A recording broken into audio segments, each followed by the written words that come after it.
everybody. Welcome to Roundtable Live for April 28th, 2017. I'm Bear Taffy, joined by Rock Lee, Smile, Mathis Games, and Northern Lion. Welcome back.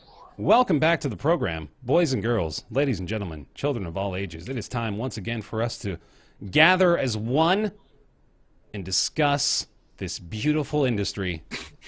It's just, it's magical, isn't it? When we get to have these times together. This is a good attitude to come out of the gate with, isn't it? Come on, you can't get any better than that. It's pure fucking magic. It's like right. E3, except concentrated into each of us and our beautiful crystalline hearts. The topic for now is magic, and where we can find it within ourselves. Finally. I mean, I haven't played Amonkhet yet, but I hear that the new set is pretty good, and there's new masterpieces that look like they're Yu-Gi-Oh cards from the early 2000s, so like I'm pretty stoked about that. Did you play Yu-Gi-Oh, though? No. No? Okay. I did a little bit of Yu-Gi-Oh back in the day. I got into that. Did you play Yu-Gi-Oh at lunch in your high school cafeteria? In my junior high cafeteria. Say no more. I'm a little older. Come on now. On the docket today, we are going to be talking about video games. We're going to be talking about several video games, in fact. Starting off with Call of Duty World War II. That's right. We've completed the cycle. You didn't know we were in one, but now we do, thanks to this announcement. We also got Nintendo announcing the 2DS XL, along with some details about their projected Switch sales and their total sales so far. We are going to be talking Party Hard 2, along with Raw Data, the VR game. Persona 5, our initial impressions of it at least, scratching the surface of that monster. Outlast 2, both Nick and Mathis have got their paws into it. You really dug deep into that one, haven't you? I'm a rock. Mm-hmm. You're a bear. I don't have paws. Okay, sorry. What's a Mathis? Is that an animal or a rock? How many times you got that question? What's a Mathis? It's just a sad existence is what a Mathis is. And then right after Outlast 2, we got Little Nightmares, which was a little... Thank God you played that. Yeah, I'm glad, man. I am very happy I made that choice. We'll talk more about that near the tail end. Might be a little bit of a shorter show today, so just bear that in mind. There's another bear pun. There you go. Like, see, this is the way I operate 24/7. You can't expect me not to transfer that over to your persona as well. You live the brand. Somebody's got to do it. Mm-hmm. I got to embrace that shit. Speaking of living the brand... Madrinas. There you go. Hey. I know. What if video games are actually bad, though? Whoa! Let's start with this conversation. What if video games but bad? They might all be bad. I think that they might... The best video game ever is just better than all the bad video games. You know, we had another round of nominees for the Video Game Hall of Fame we could have talked about here. Really? That was some big-time stuff. Video Game Hall of Fame. Every time we have this conversation, that's the exact thing I hear you say. Yes, Wait, we've had this conversation before? 3 times! This is the 3rd time! It came into existence, like... while we were starting Roundtable. I remember this vividly. It was like one of the first episodes we did. We talked about the Video Game Hall of Fame, and then Mathis is over there like, Video Game Hall of Fame? What's that? Listen, you're talking to the same guy who, when playing Hollow Knight, every 10 seconds has to open his map and be like, wait, where am I going? Well, no, that's me too. So, I think that's just most Hollow no Knight memory. players. The Video Game Hall of Fame does have actually like a pretty difficult choice ahead of it here. They got to cut out some folks. I'll make it for them. Yeah, you want to do it? All right, let's just do this right now. Here's the thing, though, because like if they only bring in, they have like a suite of nominees, and then they only give it to like a few of them. Yeah. Shouldn't they just put in the ones that didn't get in last year, this year? I think that's like kind of what they're doing now. Like this is the point where they have to get all of the gimmies, right? And they've been doing that over the last couple of years. Year 1, they inducted things like Doom, and I think fucking the original Microsoft Pinball or some shit made it on there too. But then you got GTA 3 in last year, The Legend of Zelda last year, Oregon Trail last year. You know, you got a bunch of really no-brainer entries there as well. And for the finalists this year, you got stuff like Mortal Kombat, Final Fantasy VII, Microsoft Windows Solitaire. You got to get all those ones up there, too. Pokemon Red and Green, the original ones. Video Game Hall of Fame needs to include a card game that was made digital by Microsoft. Well, it's up to you to determine that. You got to vote for the finalist you think is the most I'm not qualified voting for that. and representative of your interests. Resident Evil, Portal even made it on there as a finalist, which is pretty impressive. So yeah, they got a good list. What about like Bridge? People really like Bridge. Has that been on any major game consoles lately? the game, the card game Bridge. I was Based on the Snap Bridge. yeah. I was thinking Poly Bridge. I love that you went to Google what Bridge is. Yeah, I did. I thought there was a new game called Bridge that I hadn't heard of yet. I was like, wow, that's a really simple name. How did they manage to get that one under the copyright? It's actually a great name for a new game. Yeah. I would be down for that game. Whatever it is. I think most of the single words are copyrighted at this point. So if you can find one, just go for it. And even single if it's colors, not, shapes like rounded rectangles, they're all copyrighted. Even if it's not related to your game, like if your game is called Bridge and it's a first-person shooter, I'll still probably play it because I'm like, wow, that's a cool name. I gotta see what this is all about. That's just me, though. Is my opinion every year this sounds stupid? Usually. Our collective opinion every year is supposed to be who gives them the credibility to nominate these things. And then we It sounds like another video game award show. No, Minus the show. This actually happens every year. I come to the defense of the World Video Game Hall of Fame, the strong National Museum of Play, because I feel that they are sufficiently qualified to handle this responsibility. Personally, anyway. How did they get to that point? Well, go back and look at our last year's roundtable episode about I it. should watch the videos. You can hear all about why they're so well qualified to handle their task. Anyway. Can you go to this is in a museum. Yeah. The National Museum of Play. This is deja vu. So it's an exhibit. You're all taking the exact roles you took last year. Mathis doesn't know what it is. It's in upstate New York, Nick. Nick Where? asks what their qualifications are, and Ryan asks it's if in it real Rochester. plays. Okay, that's actually not super far away. I think it's a couple hours. You should go visit, man. Let me see what they got going on in here. Make a vlog. If you go to the website, there's Sonic. Sonic is just sort of hanging out on the website. He's giving you the thumbs up and go and come visit. He's always giving the thumbs up. Or he's pointing. He's arms crossed, pointing. He's got such an attitude is his thing. I pushed Control-Shift-T to try to bring up the Hall of Fame website, and it just brought up my Google for Bridge. Oh, Rochester's way further away than I thought. It's by Buffalo. I thought it was closer to me. It's like a 7-hour drive, actually. Wow. Oh, never mind. New York's Not very worth it. wide. Maybe by the time we talk about this story next year, you'll have visited the Strong National Museum of Play. You know what would be Go to awesome, though? Niagara Falls. Yeah. What if they actually just started? I get that they've got to build an exhibit here, Sure, yeah. but let's spitball. What if they just started and they added 400 games to the Hall of Fame, and then every year they had to remove 5 until there was only 1 left? Reality show. Right. I can smell the this. Pure distilled resin. I'm looking at it right now. They got Doom, Oregon Trail, Sims, Super Mario. Yeah. Tetris, Sonic, Pac-Man, GTA 3, Zelda, Pong, Space Invaders, World of Warcraft. And I'm like, you got to cut one. Who's going? I say Oregon Trail. Ooh, I don't know about that. You know, Zelda, Tetris, Oregon Trail. Those are my choices? There are 12 choices. Oh, okay. Doom. Yeah. You're going to Can't cut go. Doom? No, hold on, wait. Oh, Let me jeez. finish the sentence saying Doom can't go. Doom That's like can't when go. Ryan Seacrest goes Clay.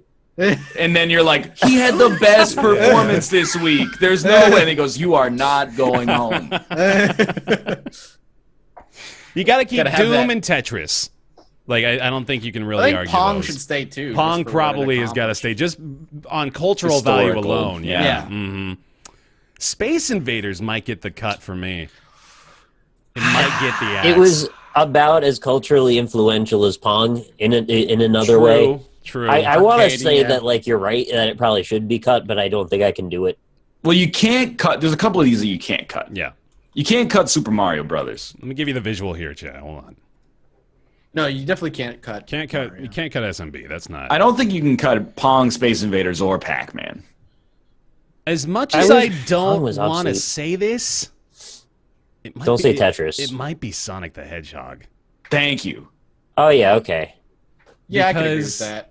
It's sort of just Because Sonic is just different not that Mario. good in general. Like that's a broad generalization for Sonic the Hedgehog, but like in the context of the video game Hall of Fame, it is kind of just like a different Mario. Whereas the rest of the entries here, they all sort of, embody a certain element of gaming history to a certain extent anyway. Well, the thing about it, though, in my opinion, is you've got the classic paradigm of Mario versus Sonic. Mm-hmm. We grew up with that rivalry between Nintendo and Sega, and that was the two mascots. So I feel like if you cut one and not the other, you come up with this weird sort of uneven look at the world. Mm-hmm. That's fair. But Mario's good, though. Sonic is good, well, too. I mean, I'm not making the argument that it isn't. Sonic I'm not is saying fine. Sonic's not good either. It's just not... It's not as big a deal. We can't axe World of Warcraft.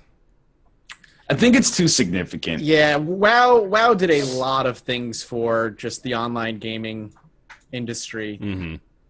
Well, a lot of people are saying in chat, they're saying GTA 3, but like that dominated video games for like 10 years. It was for 10 years, everyone was just trying to make a better GTA 3. Yeah.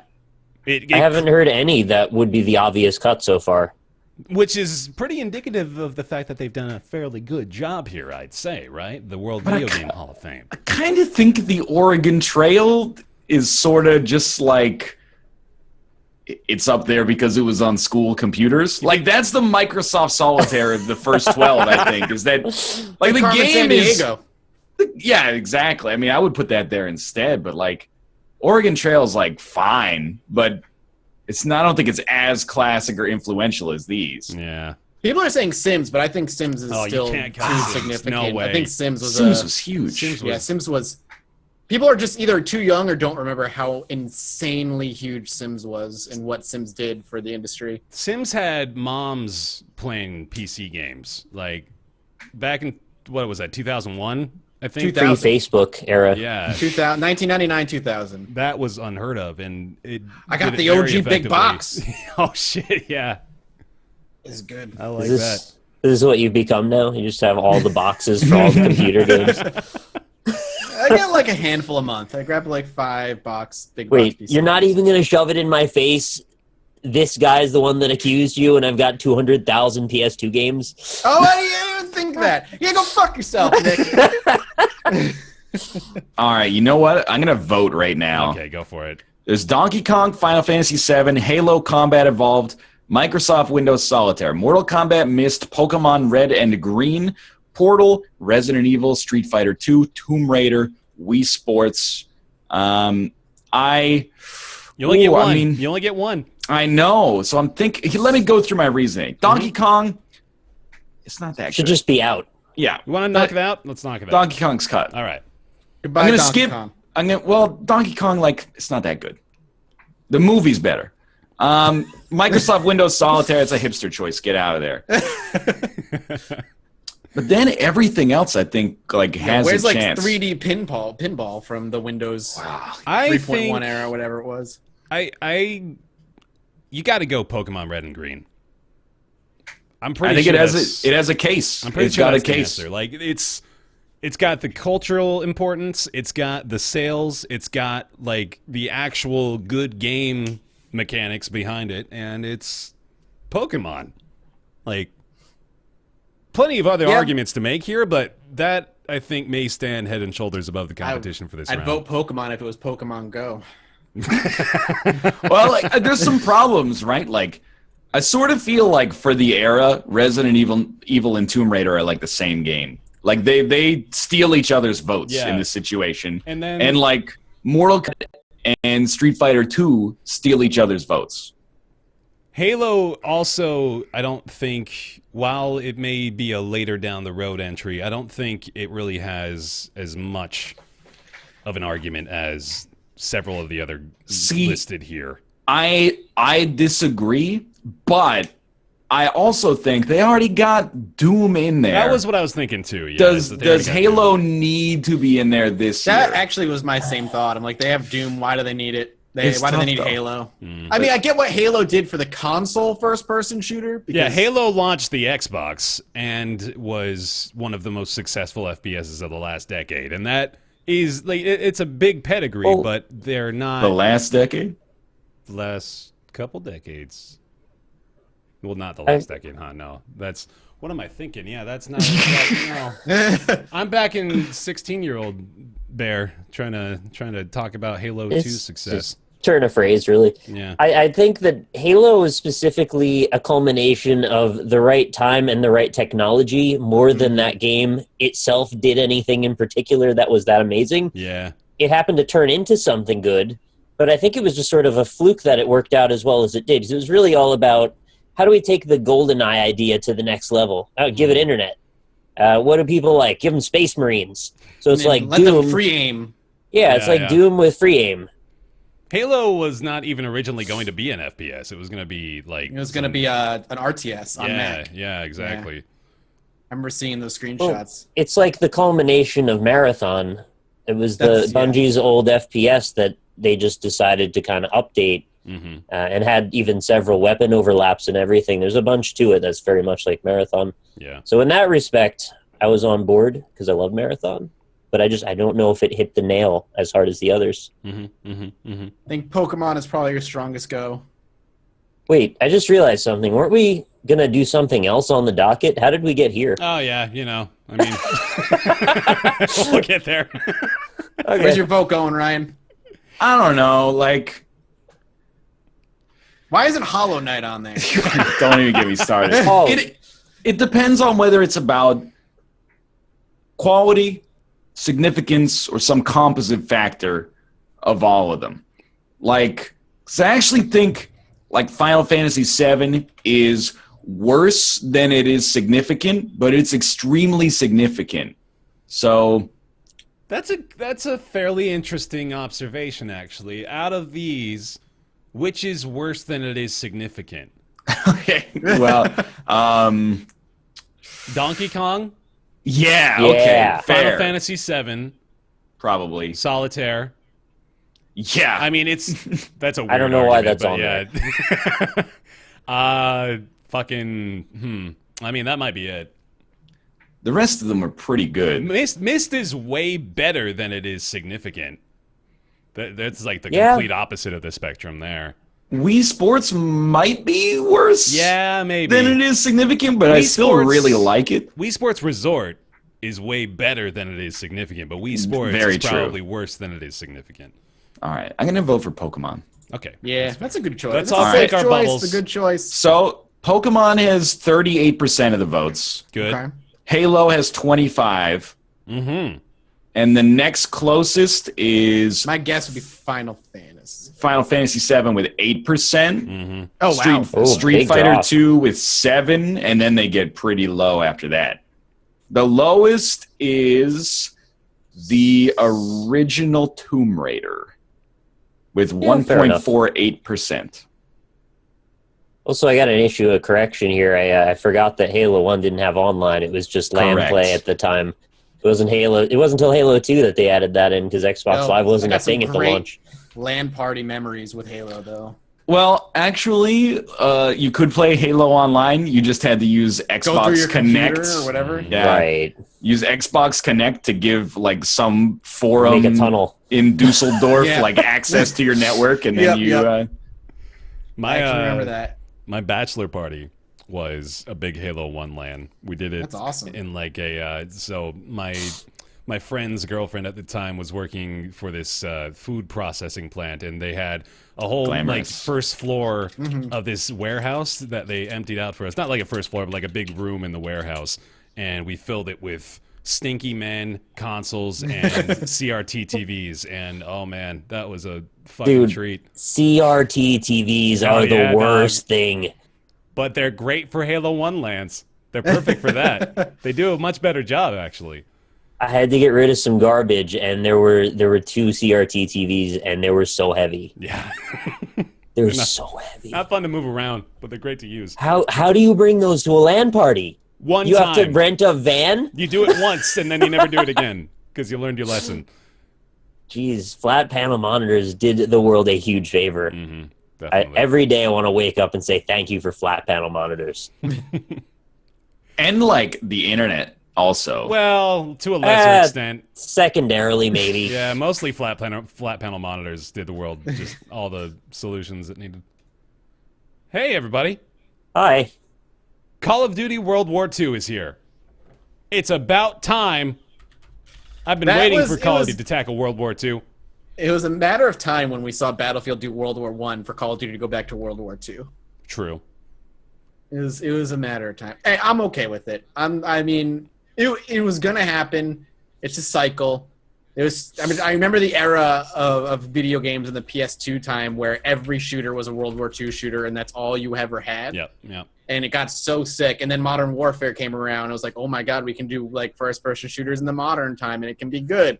And then that's all we got. And then it's like they dabbled in like near future stuff. People are just like, no, they really they just sort of went with a completely linear progression along the timeline. They went from the old school war shooters, which is sort of more or less where they started, and then started going more and more modern until it was literally Modern Warfare, and then Modern Warfare 2. Wait. We went into kind of the spectral realm a little bit with Ghosts. That was a weird little trip we went on.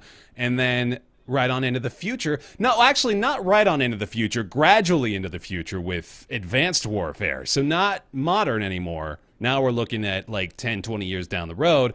And then we just sort of got plummeted into space. And no one was ready for that. I think that's where they went wrong. They went into Advanced Warfare and then right into Infinite Warfare. We got a lot of leeway between those two places that we didn't explore yet.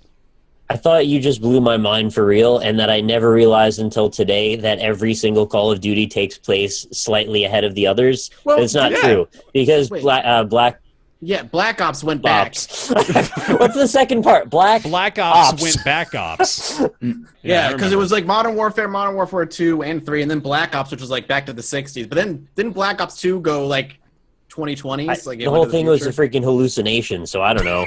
That's true. Yeah, I forgot. That's true. I actually enjoyed. I remember enjoying the single player campaign of Black Ops. I thought the story was kind of cool. Mm-hmm. I mean, bring on World War II. Eventually, like zombies are going to be cool again in like 20 years. Yeah, so sure. I mean, they're still. Have they stopped being cool now? Cool. I think zombies have gotten are beyond. Zombies are out. Zeds are in. What about freakers? We've just run out of like wars that are really interesting from a gameplay perspective, I think. Yeah. It's like we've done them all. Yeah. Or at least they're not meaningfully different enough to be like interesting. So How about Call of Duty drone warfare? No boots on the ground. You just see black and white images of things exploding. Well, that's just battle bots. Right? Oh. We already it's have more that. like Snowden. Yeah, I guess so.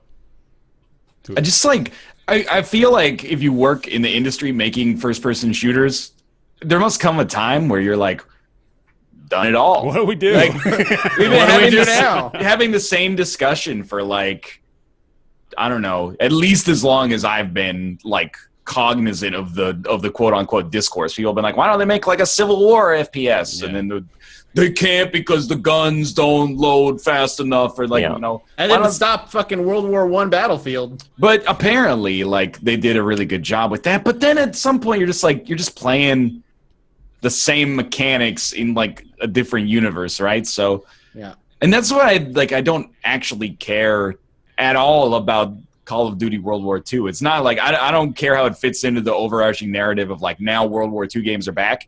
I find it to be a more interesting setting because it's real, I guess, but it's still you're still like, probably doing the same Call of Duty stuff. When are we going to go to like Turok and go back and fight dinosaurs? But doesn't matter, I guess. Is like as always, I'm just being insufferable because that's who I am apparently. But just shooting different enemies is something that I'm over. Like, in this one, they're going to have the World War II helmets instead of an exosuit. Like, I don't care if I still have to go, like, click, plus 50 points or something. But I need, like a transformative first-person shooter. What if the transformative idea is you play as the spirits of all the dead soldiers on the battlefield fighting each other in the afterlife? Are you still going, click, and then now you're getting a kill streak? Now you're going, click, ooh.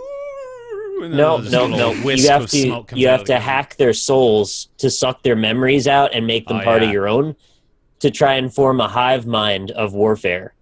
And then at the end, you take the role of a single soldier named Clive Owens, who shoots the nest to death, and he sucks all the souls back into the NetherRealm Studios. Call of Duty Hive Mind Warfare. Yeah.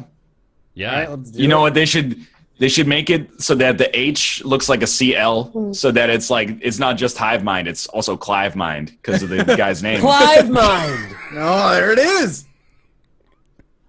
I would Red play Rum. that game. But you know, like as much flack as Battlegrounds gets and like deserves to get, Battlefield or Battlegrounds? Battlegrounds. Okay. The reason I like it is not that the shooting mechanics or the driving mechanics or even just like getting into a car are good. It's because it recontextualizes first-person shooters better than H1Z1 did, basically. So that instead of just like spawning in and you're like, okay, you shoot each other for 10 minutes, there's like, it's a different game mode that feels fresh for like the first time since Zombies or something like that. So it's not the Battlegrounds I fully accept is a game that is on a mechanical level fairly bad a lot of the time, but it's fresh. It's like the third game in this genre. So it's got like, it's still in its infancy, but I'm like, just changing the setting of like a Call of Duty game doesn't appeal to me that much. Here's a thought that I've been toying around with since I even saw this trailer. It's funny to think about going in the cycle, you know, and like actually just repeating from this point on of just getting the different newer iterations of the places we've already been and experiencing the updated version, right? But is it maybe like it might be time for the update? At least for this setting. Like this particular setting, I think, is one that folks are willing to come back to just because it's, you know, likely the most significant war in human history. And it's very interesting in a lot of different ways. And there are a lot of different ways to approach it because there's a lot of different stories within World War II. So I think this is like, it's just a sort of special exception where because technology has advanced to the point where now a game like this is going to be considerably different compared to the last Call of Duty set in World War II. I think it's sort of justified now, at least a lot more than it would have been like 5 years ago. So what I hope they do then, because like mechanically, I think Ryan's right. There's not much they can do mechanically to make it interesting anymore because you're kind of playing the same game as every other first-person shooter lately. What they have the opportunity to do is something that I think Battlefield 1 didn't do, is tell like a personal story, something that could be a little bit more emotional, a little more grounded, as opposed to going the way Call of Duty has been going, which is bombastic action movie insanity. Yeah. So I would love to see if they do that. I'm on board. I'll play the game because I would love a great World War II story. Hear me out. Sure. You play as the grieving widow. Oh God, here we go. What is this face? They hire David Cage, right, to Activision, and you play as the grieving widow who has to raise her daughter without a father. And it's an RPG mostly, but there's like some first-person flashback elements of how much he misses her while he's still fighting. And then you get really attached to the character, and you think he's dead the whole game, but the truth is he actually didn't die. We're exploring an alternate reality where he did, and what would have happened to help her appreciate that he still is alive when he comes home from the war, and they get to live the life they intended. That's right. It's magic. Back to that topic. That's Call of Duty, It's a Wonderful Life, but then the F. The CL if at the you, start, right? It's a Wonderful Clive, yeah. But if you turn the box, the F disappears, and it says, like, It's a Wonderful Lie. And you're like, whoa. It's a lenticular box? Man. Oh, my God. And the ARG. That's some Spec Ops The Line shit, man. I can't handle that. You're going to blow Please my hire me. I have so many ideas. Wait, what is Spec Ops The Line getting into the Hall of don't Fame? even start with me. But, like, when I... They woke fellow children. We were at the PS4 like E3 presentation, and they did like the Call of Duty Infinite Warfare, Space one. That's Infinite Warfare, right? Yeah. I couldn't tell you. They're like in space and they were doing cool stuff. You know, they're in like a little spaceship and then like it gets hit by like a missile and they're like, we're going to crash. And then they crash into the space station and breach it. And then they like get out.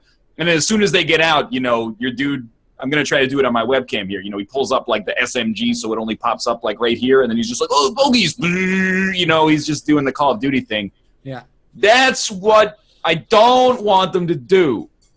Is just don't be like, wow, war is shitty. Oh, my best friend just got shot in the head. And then you're like, you know, okay, here's your Thompson. And then shoot 900 Nazis. Yeah, that's like, what I'm saying. I don't want that. I want something more grounded, more real. But that's probably what they're going to do. It is Probably. what they're going to do. They're going to make it out like they're going to give you what Ryan wants, but then they're just going to give you what Ryan doesn't want. That's the pitch That's what anyway. the trailer's going to say. The What trailer Ryan did say doesn't that, basically. want. It's going to be a very meaningful experience. They're really harping on it being, you know, characterization, cinematic. That's their thing, though. In a way, I'm actually interested to see how they do it, but mostly I think as an outside observer. Because I think that I actually don't really like the new Wolfenstein as much as most people do, but it really nailed the tone of like, well, it's fundamentally ridiculous that one dude is going to murder like 1,000 enemy soldiers, so let's just make it like tongue-in-cheek, over-the-top, satirical sort of stuff. If Call of Duty takes the opposite approach, I think it's a huge misstep. If it's like, war sucks, but also you're a god, then, you know, it's very dissonant with, and it's like a bad word, but it is ludonarratively dissonant. Like, to just have you be like, dude, hold war on. sucks, but I could also kill 1,000 people with my bare hands. If you believe in yourself enough, you can do anything, even kill all the Nazis in World War II. The term was coined by Clint Hawking, a former creative director at LucasArts. I'd never even heard that phrase before. Ludonarrative dissonance. It was like we used it 100 million times in like 2013. Yeah, it was a buzzword for a while that was like, oh, when do you like this game? Oh, ludonarrative dissonance. But really, there was like a big period of time where 80% of AAA games were first-person shooters where the hero was like, I sort of hate doing this, but also I'm going to throw a tomahawk through that guy's skull. Like, there was a lot of ludonarrative dissonance. And I'm going to cackle while I do it, but I'm going to cry at night. Uncharted has often been mocked for this reason. Yes, apparently. Uncharted. Freaking every man, Nathan Drake, just can't handle how real it is to have to kill a human being. 80,000 dead bodies later. He still can't quite handle it. This is ridiculous. How do I keep doing this? I just want to stop killing. Small sub note. This is only the second game, or the second time that Sledgehammer Games will be spearheading development on a Call of Duty title. So What was their first one? Their first one they did by themselves was Advanced Warfare, and Yeah. they co-developed Modern Warfare 3 with Infinity Ward. Okay. So this will be their second, their sophomore Call of Duty. So, are we sort of seeing this release more for what it means for the industry than that we're actually interested at all in playing this game? Like, just how do you approach this giant idea and pull it off? We just mostly want to know that, really. I guess it's like when we were in, you know, our adolescence and teenage years, it was like every shooter was World War II era, at least before or around the time of Halo. Everyone was making like World War II era shooters. So it's to the point that it was ridiculous. And that's and why now, Halo and Gears of War stood out so much, is because they were completely different. And now they're like, I guess they've decided that it's not verboten anymore. So I mean, I guess that's kind of cool on Did like a you meta level, but say verboten on purpose? well, I mean, it's a turn of phrase in English as well. No, I know. It's just convenient when we're talking about World War II.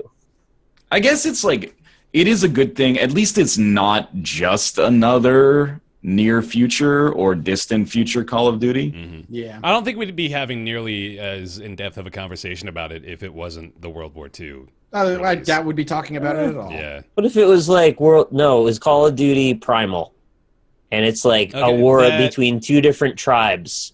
Swap out the Nazis for raptors, I guess, and yeah, that's a different story, isn't it? But Oh, I didn't even mean dinosaurs. I meant other human beings. oh well, I mean, then yeah, Whack maybe them on the head that's- with rocks. You know, actually, I could play this Call of Duty. Slingshots and spears. Like, we did Far Cry Primal. Did you play that? I mean, yeah, but I didn't throw spears at other human players. That's the thing. You gotta, could, though. They gotta. The idea is like 2% of the actual execution. Yeah. They gotta like do it. yeah. I just want to be the idea man. But that's why I like Far Cry Primal. You're like, oh, cool. They're gonna like mix up the Far Cry formula by sending you back in time, and then when you actually played it, you're like, it's still just Far Cry. They really didn't mix it up that much. That one in particular, it's just, it leaves me with a bad taste in my mouth for the whole series because I loved 3 and 4, and then that just came around as basically a carbon copy of 4 thrown into an older setting, which was really off-putting. Well, I didn't get a bad taste from it. I mean, it seemed alright. Yeah, you're right. They didn't change much about the mechanics, which ultimately maybe could have been better. Anyway, yeah, I think this is just a particularly interesting direction, given the events of last year in particular. I want to talk about that briefly too. I don't know if you guys are with me in this opinion, but I feel like the hate train that started around the Call of Duty Infinite Warfare trailer, like most of the people of like the 3.5 million folks or whatever the hell that was that disliked that trailer, I'm pretty sure most of those people didn't even really care. Like, I think at that point when people were starting to report on the fact that the trailer was getting so much hate, a lot of folks were just like, yeah, let's pile it on. Fuck this trailer. I don't even know what it is, but Call of Duty, that sucks. I didn't watch it, but I heard people are mad. Yeah. And then the game came out and everyone's like, oh, it's pretty good. It's all right. Yeah. Anyway, Call of Duty World War II. It'll be here, guess when? November 9th. You're close, actually. I think it's like... Well, it's got to be November something, first or second week. Before Black Friday, obviously. So, yeah, I think it's like November 3rd. Yep. November 3rd All right. this year. I'm actually further off than I expected to be. I thought I'd be within a day. Well, maybe you'll be within a day of this guess. Nintendo announces the new 2DS XL. What's the release date, Nick? 2DS XL. That's a fall move. That's going to be October 15th. Oh, man. July 28th. What, who's gaming games in July? Who games in July? Stupid video games. Just because the Switch can go places doesn't mean Nintendo is done announcing mobile hardware. Meet the new 2DS XL. Going to be out in July 28th. Sorry, go ahead. Does it say also known as just the DS? Just the DS. It's going to be out on July 28th. Retail for $150. Pretty much, it's a new 3DS XL without the 3D. Which is what everything should have been in the first place. I know we're gonna get deeper into like the actual announcement and what the technical specs and what does this mean for the industry, but can we talk about the fact that they have the 3DS? Yep. And then they wanted to make a simplified 3DS, so they made a 2DS. No, okay, this is exactly what I want to talk about. Please. And then they wanted to make the 2DS bigger, so they call it a 2DS XL. Well, because they already have the new 3DS XL. Well, I mean, I'm aware. So, like, because you probably have like one of every one. So on the 3DS line, you have a 3DS, 3DS XL, 2DS, and 2DS XL. And then you have a new Nintendo 3DS and a new 3DS XL. Which are all the same. Yeah. I mean, they play the same games, at least. One has a C-stick. A couple of them can play Isaac. That is true. Like, I even know all of the names of these things and paid very close attention to their releases, and I'm now having trouble remembering which one is what. I got it wrong in the moment. It's not even just a 2DS XL. It's a new 2DS XL. Oh, I didn't catch you either. There's 2DS XL and new 2DS XL. I don't know. Is there 2DS XL?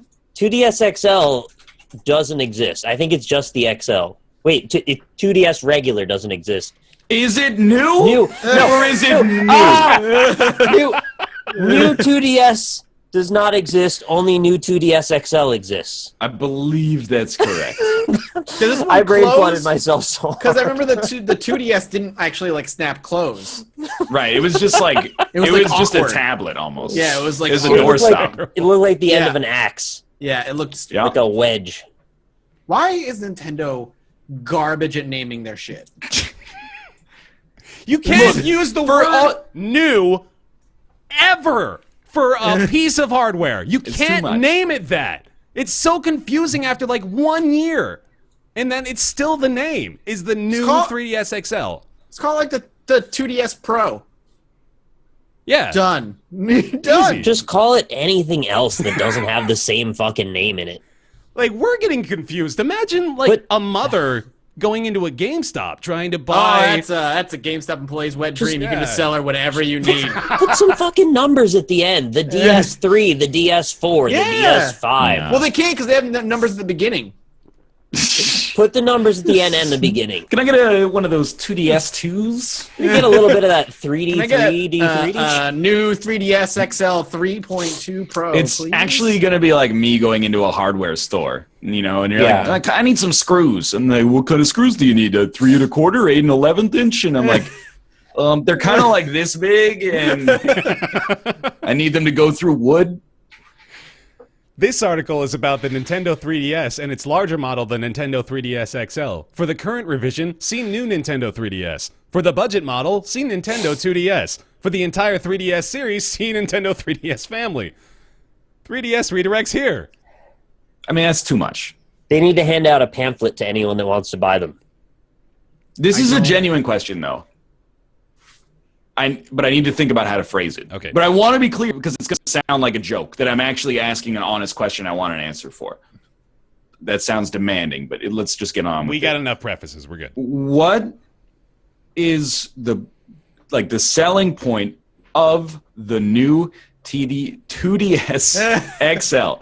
What is the selling point of the new 2DS XL? As in, why is it advantageous to own a new 2DS XL instead of the original 3DS or 3DS XL? Because enough moms read health magazines to say the No 3DS. joke answers. Hold on. No joke No, I'm answers. serious. You gotta be serious. No, I'm dead serious. There have been articles that said, like, for children, like, the 3D effect can be harmful, blah, blah, blah, and that's why they released the 2DS. Mm-hmm. So if they have the 2DS and you want to get a newer system, you get the new 2DS But you XL. can just... You could just turn it off. Is that part of it? It's slightly cheaper. It's a budget It is model. also It's much yes. cheaper, yeah. Like, I understand why it exists instead of the 2DS, because maybe you want to fold it and put it in your pocket or something. That makes sense to me. But I guess if it just doesn't have the 3D at all, I can understand that as well. It does, yeah. Zero 3D effects. It's got C-Stick, Amiibo support, Z buttons, compatible with the 3DS XL lineup. Why would someone buy $100 more expensive new 3DS XL over the new 2DS XL unless they wanted 3D? Yeah, now I don't know why you would do anything other than the 2DS, because the 3D is almost never used to any effect. Does one of them not have like an SD slot or something? I'm just guessing. I don't know. That seems like a thing they would take out if they're trying to make it cheaper. I don't see any specs But like about the that yet. 2DS was drastically cheaper. I don't think this one is drastically cheaper. It's $100 less. Okay, that's something. Apparently 50 less. But 50. Well, that's even Yeah, less. this one's 150. I don't know, man. It's not. Who gives a It's shit? really overly convoluted and unnecessary for them to do this. Just like take the 3D out for everybody. I guess the other question is the new 2DS XL comparable in power to the new 3DS Yes. XL? Mhm. Yeah. Yes, Okay. it is. Yeah. So if you're buying a new 3DS XL, it sounds like apart from the 3D, you're getting the last generation of hardware. Correct. Yeah. I didn't follow because that said a name. If you want to buy the best 3DS console, you actually want to buy the new 2DS XL. Yeah, because you don't have to worry about 3D. Despite the fact that it's less expensive and the number is one lower than the one that came before it. Correct. Yeah, all Yes. those things are true. Okay. Of the current Nintendo 3DS family of systems, currently available, you've got 4, right? You can buy 4 DS systems, not 3DS systems. You got 2 different 3DS systems and now 2 different 2DS systems. And the one So I guess they're stopping supporting the original 2DS then. I suppose. Well, no, I think they are still supporting it. So 5. You've got the original 3DS is discontinued, right? Yeah. Oh, that thing's long. That's done. And we're just completely discounting the DS, Right. as well as the DSi. And the DS Lite. Okay. And the DS Lite, Fucking, yeah. I was just talking about the recent ones. I think there's 2 of each right now. I think there's like the 2DS and now the 2DSL, or the new Nintendo 2DS XL. Right. Yeah. Then you have the new Nintendo 3DS and the new Nintendo 3DS XL. Yes. Okay. That's where we're at. The most expensive of those being the new Nintendo 3DS. XL. But that's not the one you want. You want the cheaper one that's got all the features except for the 3D you don't want anyway. Yep. To stay at the cutting edge. Okay, so let's not completely rule out the 3D though, because I've heard through the grapevine that there are a few games that treat the 3D well, and I don't want to discredit it completely, but disregarding that, yeah, the 2DS XL is the best option. The new Nintendo 2DS XL is our recommendation for the show. You did it. Well, if you get the 3D, you can do whatever I do when I play a 3DS game on my new Nintendo 3DS XL, Yeah. which is one of the 5 that you own. one of the 5 my wife owns. When a cutscene starts, I turn up the 3D to 100, and then I go whoa, that's kind of an interesting effect. And then I go, I don't really like it. Then I turn it down to 40. Yeah. And then I'm like, it's still a little weird. Then I turn it down to 15. And then I'm like, is this thing even on? And then I just snap it down to 0. And I'm like, there's no difference. And then that's that. I turn on the 3D. I'm like, I'm gonna puke. Turn it off. I wish I wasn't like that, but I am, man. It sucks. I keep trying to play Monster Hunter with the 3D on, and I can't fucking handle God. it. I can't. I handle hate what it does to the horrible idea. resolution. It just makes it so grainy. Because it halves it. Yeah. Yeah. No, I remember the original 3DS, and you could if you wanted 3D on, you had to hold it in a very particular That's angle. the one I still have. Yeah, and if you turn it, it's no, it's all That blurry. piece of trash has been discontinued now, Nick. That's the one you got, huh? I got the Cosmic Black version, I guess. Mhm. I forgot what they called It's it. so bulky now. I remember that how bulky. that But it's original one. compared to the original DS, it's not that bad. The original DS was a very strange looking object. Oh yeah. And all the hinges broke. Do they still break? Because that was their defense of why 2DS should exist, because kids break all the hinges. So let's give it hinges again. I guess weird, right? I kind of understand the existence of the 2DS. It's big and bulky and colorful, and I guess that's good for children. But I guess it's weird because it makes sense, but I don't understand it. A 2DS XL was called, a 2DS was called a 2DS because it doesn't have 3D. Correct. Very sensible. Yeah. But also it had the new form factor that made it very distinctive. So now by making it XL, they've just taken the format or the form factor for 3DS, but removed the bottom screen. Wait. What? No. Is that not the case? No. Why would they remove the bottom No, screen? oh, The bottom sorry, screen is a no. touchscreen. Yeah. I got confused with the 2Ds and the 3Ds. It's understandable. There's several options.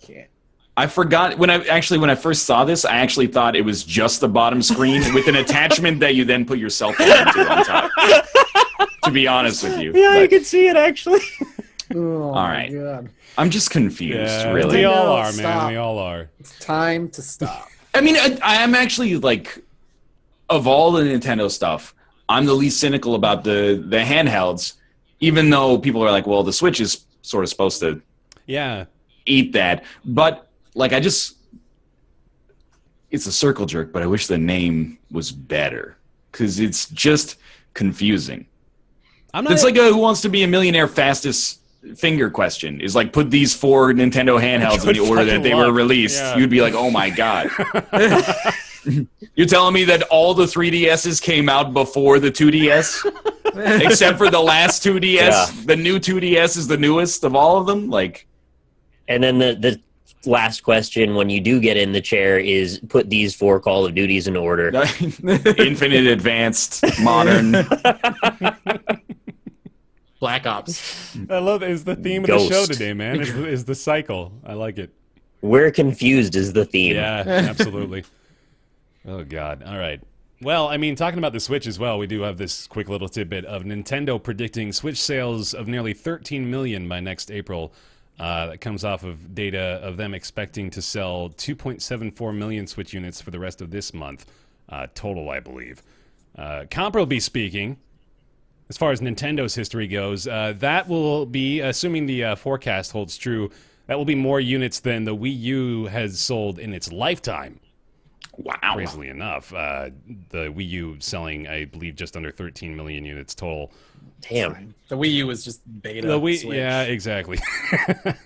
So yeah, this is that's quite the hefty projection, and Nintendo has been known to be a little optimistic about its projections in the past, but safe to say, based on their numbers so far, it's not looking like that's too far of a reach. And of course, they've got a bigger lineup coming up throughout the rest of this year, and then the holiday season will come around. Of course, they'll be selling like hotcakes at that point. But If they have them in stock. if they have them in stock, exactly, yeah, if they've got them somewhere to buy. forbid.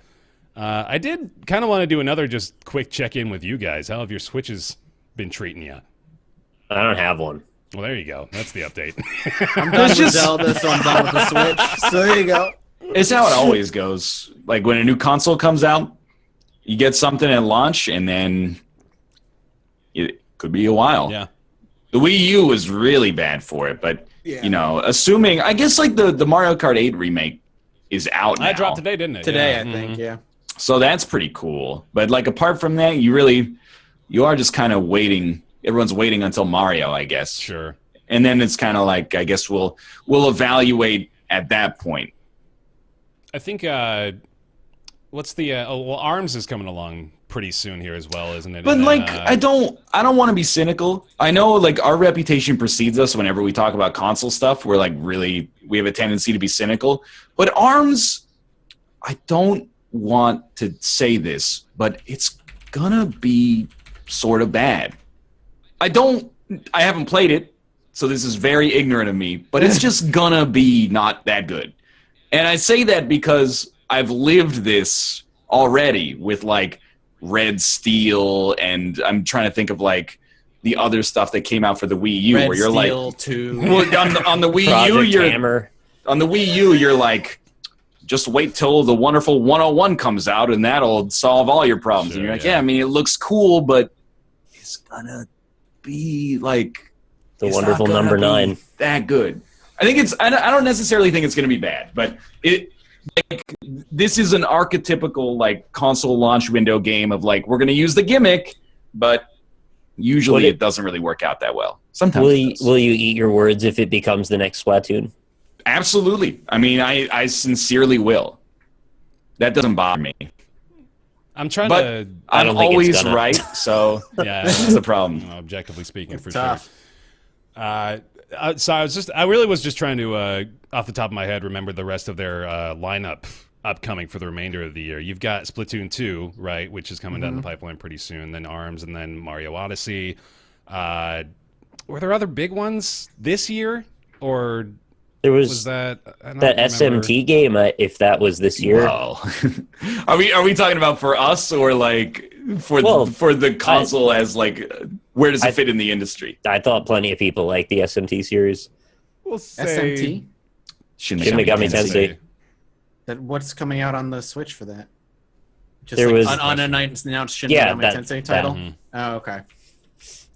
Yep. I don't know. I think the bigger news is, for some reason, 1-2 Switch almost sold 1 million copies, and I don't know.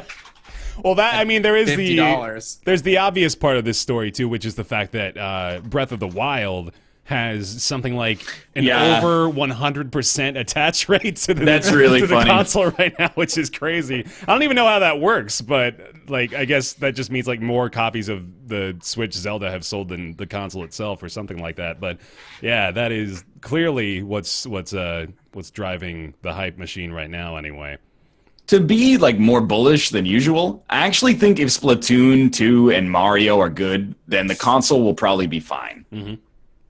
Like the Wii U, I was rooting for the Wii U. People might have the false impression that I'm like very anti-Nintendo. I owned like 10 Wii U games in its first year of existence. I wanted that console to get anything, and it just didn't. You're waiting still like own more of the Wii U games than I own PS4 games. So. Yeah, I mean, I would love for the Switch to succeed because it represents an interesting pair to PC gaming for people like us. If it could get third-party support and also have those awesome Nintendo first-party titles, then that would be a great companion device to snobs like us who are like, why would I ever play anything not on my PC?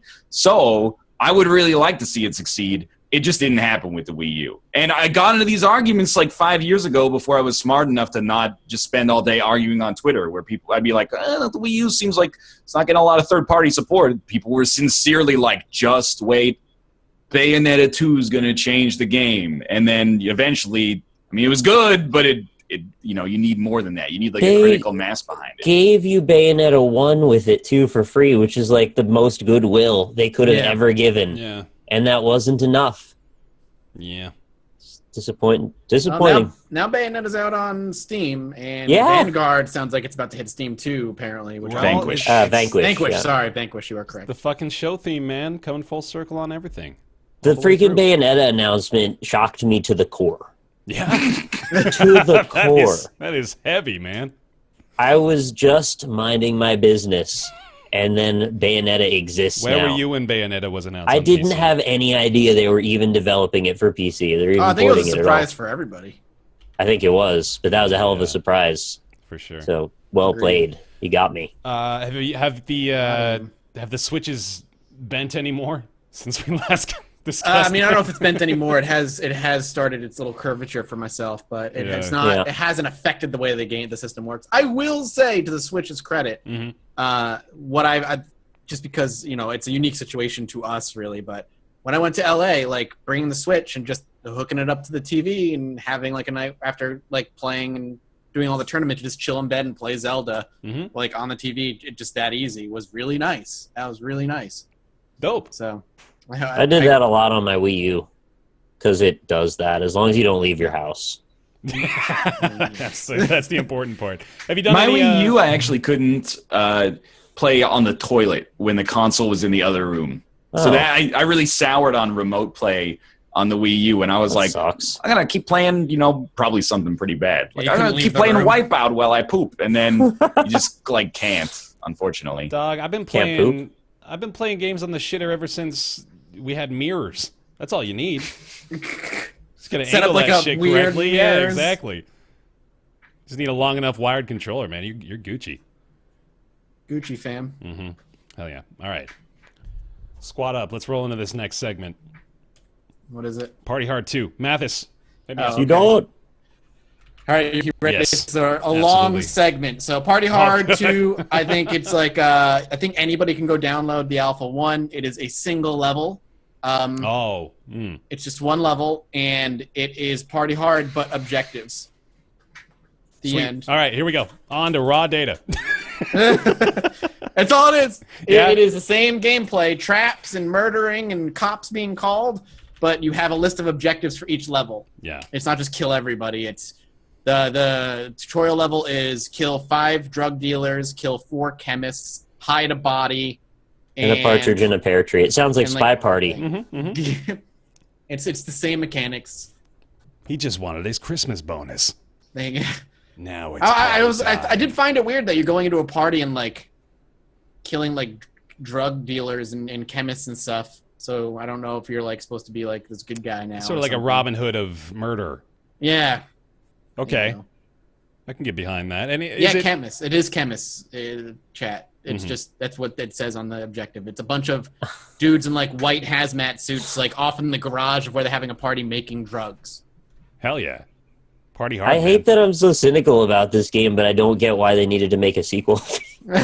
It was a surprise. It was a surprise for me to see Party Hard 2 come down the pipeline. Did anybody like it enough that they got really into Party Hard? How did it do? How did the first one do? I mean, clearly they're good enough to get a sequel. Yeah. Yeah. Well, sweet. All right. Well, I just kind of don't get it. Sorry. wow. And the visuals are slightly different. Like all the people are still 2D, but like the environment is 3D. First one has like nearly 300,000 owners on Steam, so that's pretty impressive. That's more than I expected. Mm-hmm. Well, there we go. All right, Party Hard 2. It's going to be available 2017. This is the alpha at the moment, right? Yep. Yep. Cool. All right. On to hold on a sec. On to raw data. Now, I've talked about this one a little bit before, but it's going to be a slightly different for me, especially based on my history of discussing VR games on this show, because I think I'm ready to officially lower my hype meter from overwhelmed to enthusiastic. So I'm still up there. You just went from like a bear to a Mathis. I'm glad that Mathis is up there right next to me on the hype scale. That makes me feel good for him. I don't know. First thing that jumped into my head. You're excited about VR games now, according to me. Yeah. Well, Sorry, go ahead. I am. I think VR has a lot of potential. Yeah. But continue. And I do too. And I definitely see that potential playing raw data. Now, I've talked about this game before on the show, actually. It was a few months ago. I only had like a brief experience with it. Now I've gone a little bit more in depth into it. They're nearly finished with the majority of the content. It sounds like they've got like a couple missions in the works and maybe a new character or two as well. But they've got pretty much the core of it finished up. And the first thing I realized booting it up again after having not played it for a while is that it looked a lot worse for some reason.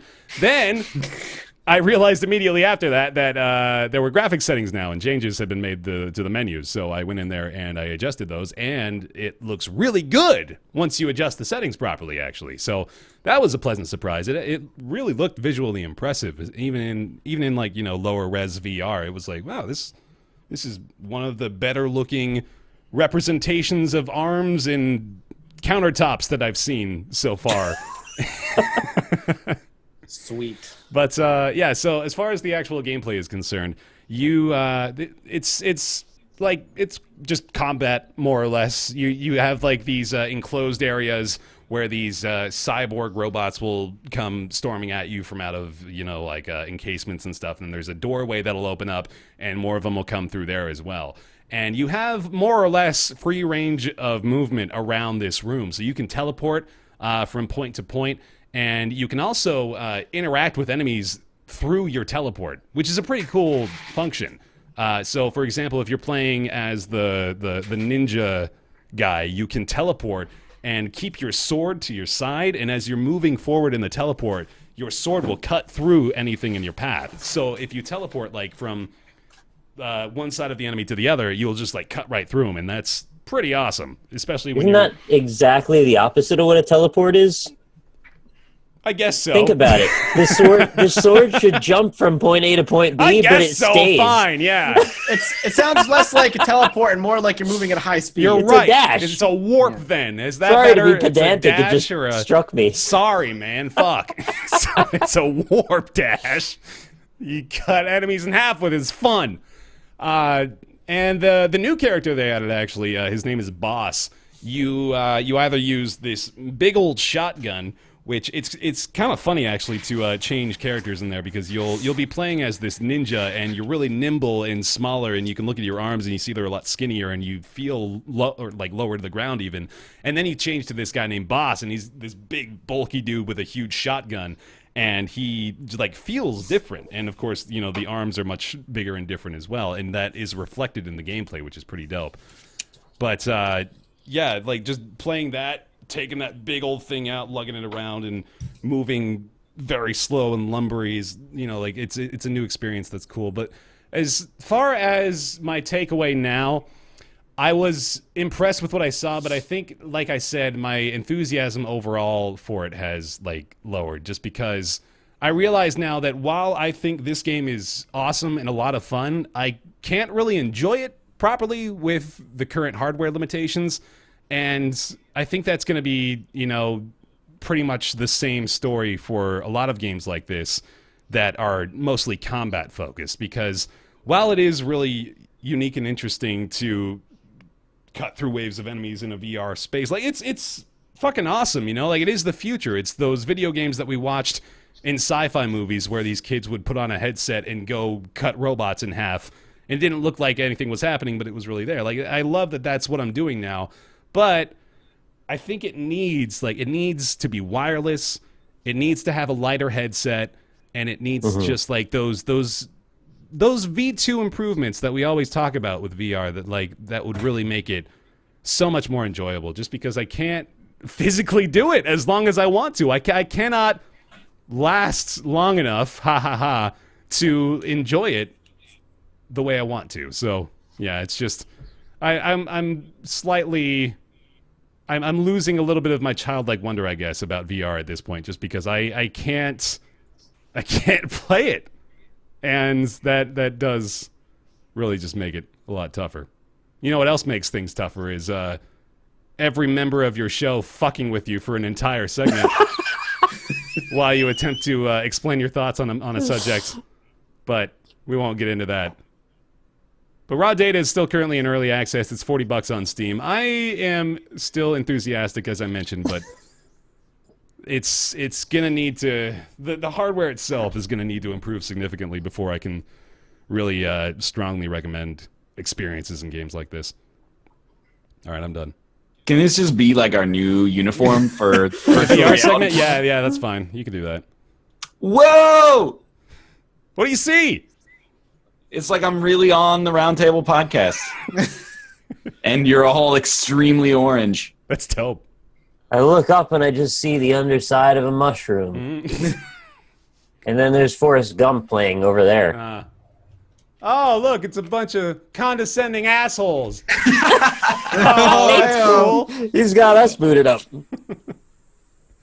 That's So right. when you press the trigger, it really shoots a gun in your hand and it rumbles like it's real. I don't understand how you as a human being can like watch sci-fi movies when you're 10 years old, and then 15 years later in real life, those actual things are in my fucking living room, and you don't even care.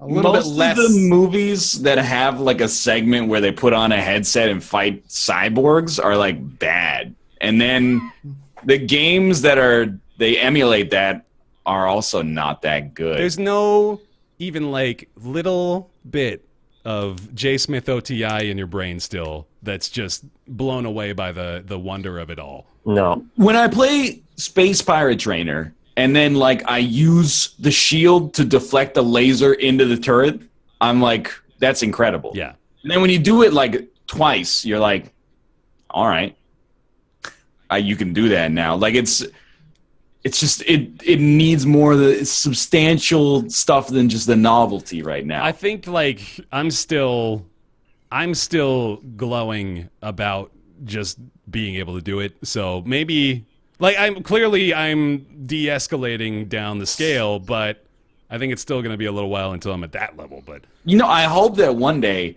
it's like you're like the dude who's still into Pong. Because when we look at Pong from a later perspective, we're like, it's significant, but it's like really boring. It's like extremely boring as far as games go. And when you look at that, that's like embryonic compared to what we have now. Yeah. So I hope one day there's like amazing VR games, and then you're the guy who's like, well, back in the day, I really liked the one where, you know, you have like your hands look like animal paws and like you can scratch things. Like, I hope you're that guy. Bear Simulator VR. And I hope that it's not like The Road, where instead that was like the height of VR and then it fell off. And then everybody is like, remember when we had the paws? Those were the days. I don't want to put myself on the pedestal too much, but if there aren't people like me, I don't think we get to the point of experiencing better VR games, because there's already too few folks who are even buying VR right now. Honestly, if they wanted to encourage this industry, they should have made hoverboards, not this bullshit automatic scooter. Whatever the fuck those are. They're an abomination unto God.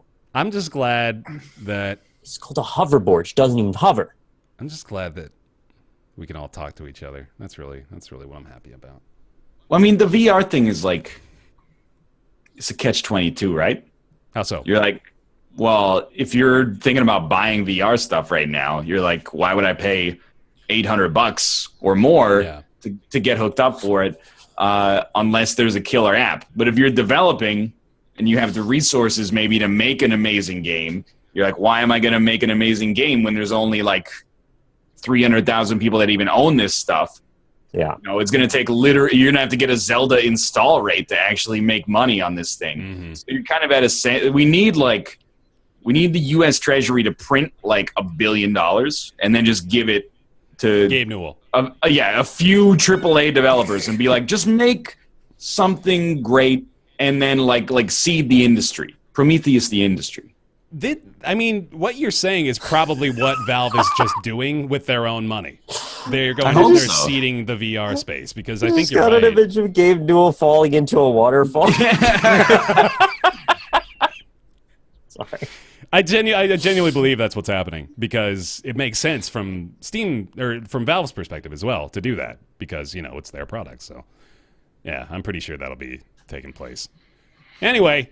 But is it though? Yeah. No, I think it is. I think that Steam, or not Steam, but like I think Valve knows they have that responsibility. And like, why else would they be making 3 full-fledged VR games? Like, because they know that they have to plant the seeds to make this work. And the onus is on them not only to do that, but to convince other developers that it's possible. No, we've done that already. Didn't you see they had an Oculus tech demo and there's like this big robot and it like peeks at you through some trees. And that was basically the coolest shit anyone's ever done in anything. But remember when he had the headset on and somebody threw the controller to him, he caught it. It's the one-to-one. It is actually pretty badass to have the touch controllers and like juggle. Yeah. That's a thing that I didn't think I could ever do or see. It's fucking incredible. Anyway. And it just feels right. It is incredible. Anyway. No. Because it is, but it's incredible on like a technological level. In the same way, like I have a friend who works at a startup that is going to be sending like tiny satellites to space that can actually like perform their own automated science experiments. That's cool. That's incredible. Mm-hmm. It's like unbelievably complex, but at the same time, it doesn't help me.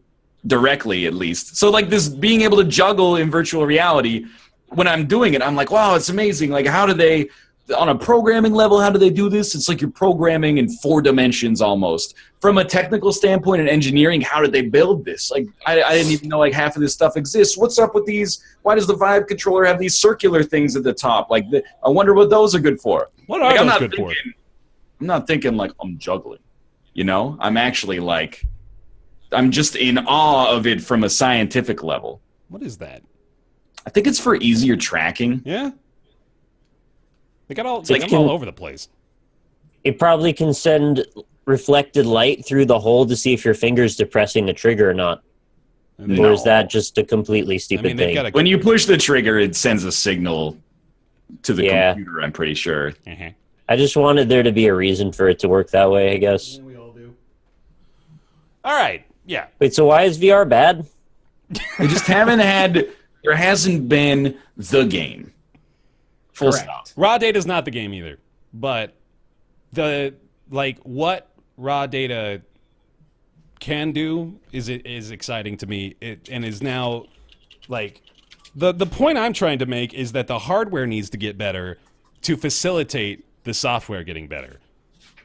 Like, when I get VR in my Goldman glasses, that's what I'm talking about. I'm serious though, man. Like we need to get to the point. What makes you think I'm not serious that I want VR in these glasses? I know you do, but like I'm saying we can actually get to the point where like we are wearing something that is virtually undetectable on our head. You know, like we hardly even recognize it's there. And that's I don't even want to remember that I'm in VR anymore. Yeah.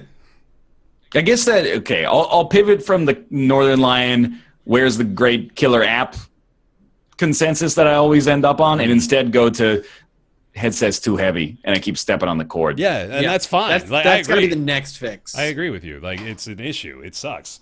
And They can fix that. there's already like a third-party wireless thing that has been sold out for months that You can wear a backpack too, Yeah. a backpack. which is Oh, they sell backpack PC. backpack PCs. Right. If you want to be the actual definition of a turbo nerd. Sorry, I couldn't say it with a straight face. Oh man. Okay. Plenty more VR conversations to come, I'm sure, but let's go ahead and skirt on over to Persona 5. Mathis, how have you enjoyed it so far? I want to add the caveat to this that both Matt and I are nowhere even close to like into this game enough to really provide Correct. like any sort of opinions on it This at all. conversation will be short Yeah, so far. yeah, for sure. But I really like it so far. Mm-hmm. It is incredibly stylish, even down to the menus, which is like kind of weird, Yeah. but I like it a lot. Definitely. The game is... The characters, let me rephrase that. The characters are gorgeous, gorgeously animated, a lot of art. The environments are pretty good. The combat is super satisfying for a turn-based JRPG. A lot of comboing you can do. And of course, it's got that very like SMT, capturing other personas and combining them and making better ones. So it's good. I'm having a lot of fun with it so far. The story is good. The voice acting is a little hit or miss with some of them, and the translation at some points is a little silly. Yeah. But I'm having a surprising amount of fun with the game so far. I just want to say, actually, streamer, the basis of Persona games is the social link system and your Yeah. ability to deepen Yes. your relationships That is with true. your fellow Connection with other Persona people. characters. That's The actually game is a lot darker than I anticipated it being. I will say that. It does deal with It's- some pretty serious stuff already. Like Worse than the game. Invoker? Like, they Sorry, shot themselves to make their Personas come out, so like... Oh, see, I never played. This is my first Persona game. Oh. Same. So Yeah. I don't know. This one is like when he first summons his persona, like he's ripping a mask off his face, right off of his eyeballs, and just like, They bleached it. sure. I've never seen Bleach either, so I don't know. Nick is just like rattling off these references. Yeah. Dude, I'm I've like, played what? some anime games and shit. Good. That is an important perspective for this conversation. Actually, I'm glad you have. No, yeah, me too. But it is. I mean, it was pretty cool to that little animation of him like ripping his mask off like around his eyes and just blood pouring from his face. That was neat. Yeah. It's fun. I love the art style. It's got this noir thing going on that is fantastic, and like I agree, the menus are like weirdly engaging because of how much attention to detail they have and how clearly they spend a lot of time making that look good. I'm like 5-6 hours in, I think maybe even 7 now, and I still think I'm in the tutorial. I've got some freedom now. Like I'm able to go do things without the game directly telling me where I need to go and what I need to accomplish, but like they've got a lot of stuff they need to teach you, and they take their sweet time doing it too. Like I do feel like a lot of these different systems probably don't need their own 30-minute segment to explain, or even to put me in a situation where it might be beneficial to do this thing. But I am glad, I guess, that they do go to the lengths they do to explain it, because there's a lot going on, as one would probably expect with a game like this. There's a lot of stuff that you can do. There's a lot of different things to manage, and most of it is interesting, thankfully. Like there's nothing I've seen yet. Maybe Mathis, you can correct me here if you've had a different experience, but there's nothing really I've seen yet that I think to myself, oh, I'm never going to touch that. Like most of the things I've seen so far, I'm like, oh yeah, cool, that's interesting. I want to do that more. Even like in combat, there, like you said, like there's the combos, but there's also like the hold up system. I think is really interesting, where you can, if you are able to knock down all of the enemies that are left in a fight, you can go approach them and you can talk to them. So you can you can try to convince them to join your side, give you their power, or you can convince them to give you money or items, and you talk to them and try to kind of influence them that way, which is neat. Yeah, I like that a lot too. Yeah. Everything is just so stylish. Yeah. Is this also your first Spare? Yeah, it's my first Persona as well. Okay. Yeah, they've done the talking thing for a while. Oh, cool. I guess That's the like big an difference, SMT thing. Yeah, the big difference between the older ones and this one, that's a huge improvement, is that the older ones, the dungeons were like randomly generated and kind of never ending, where these are all handcrafted That's dungeons. good, actually. They were so bland in the other games. How did the encounter system work in the previous games, Nick? You run up to them and then you fight. Okay, so it's like they have a system in this one that's pretty simple where you can like ambush them if you sneak up on the thing moving around the dungeon. You can go up and you can catch them off guard. I think that was in there. Yeah, it's kind of like the Earthbound system if you think about it. Yeah, I think a few it's games been a have done long it. time since I played Persona 4. I can't really remember now. And then the characters are interesting. It's the story itself. I'm sort of getting involved in the story. Actually, I'm finding myself interested in what's going to happen next. And Sorry, continue. yeah, like the main, they're like the main three, I guess, are. Yeah. I think they're going to carry on for the whole game, aren't they? I would assume. Yeah, the main three are good. Like and that's pretty critical. Like I like them well enough. They have their moments, but I like them well enough, and they've got me interested in what's going to happen. Yeah, the game has posed enough questions for me to be very interested as to what's going on, like who the dude with the really long nose is. Oh, who gives you your power, basically. Yeah, I'm interested to know what's going to happen. However, I have already accepted the fact that I probably will never beat the game because apparently the game just never fucking ends. 90, 100 hours easy, I guess, which is... Yeah, it's man. like it takes forever. So Well, unless they it did really, develop really, it for 100 years. yeah, they've been developing it forever. But I mean, I do hope it keeps its hooks sunk into me, and I do want to play it to finish it. Yeah. It's the first JRPG that's really had me in a long, long, long time. Yeah. I'm trying to think of the last JRPG I played. You and me are, I think, in a fairly similar boat. I didn't play, I don't think, nearly as many as you did, but I played quite a few JRPGs, like, back when I was younger. I played, like, Star Ocean, played a few of those, and I played the Chrono games, Chrono Cross, Chrono Trigger. Yeah, of course. So, yeah.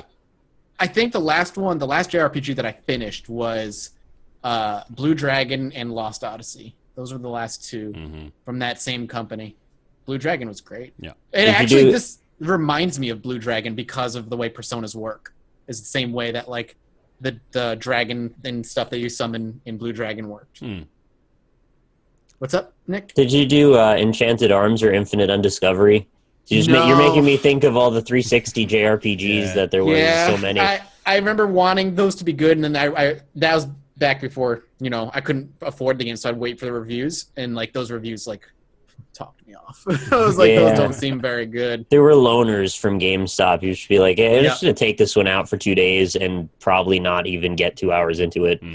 Yeah. Lost Odyssey out of the two, Blue Dragon and Lost Odyssey. Lost Odyssey was fucking amazing. That game was great.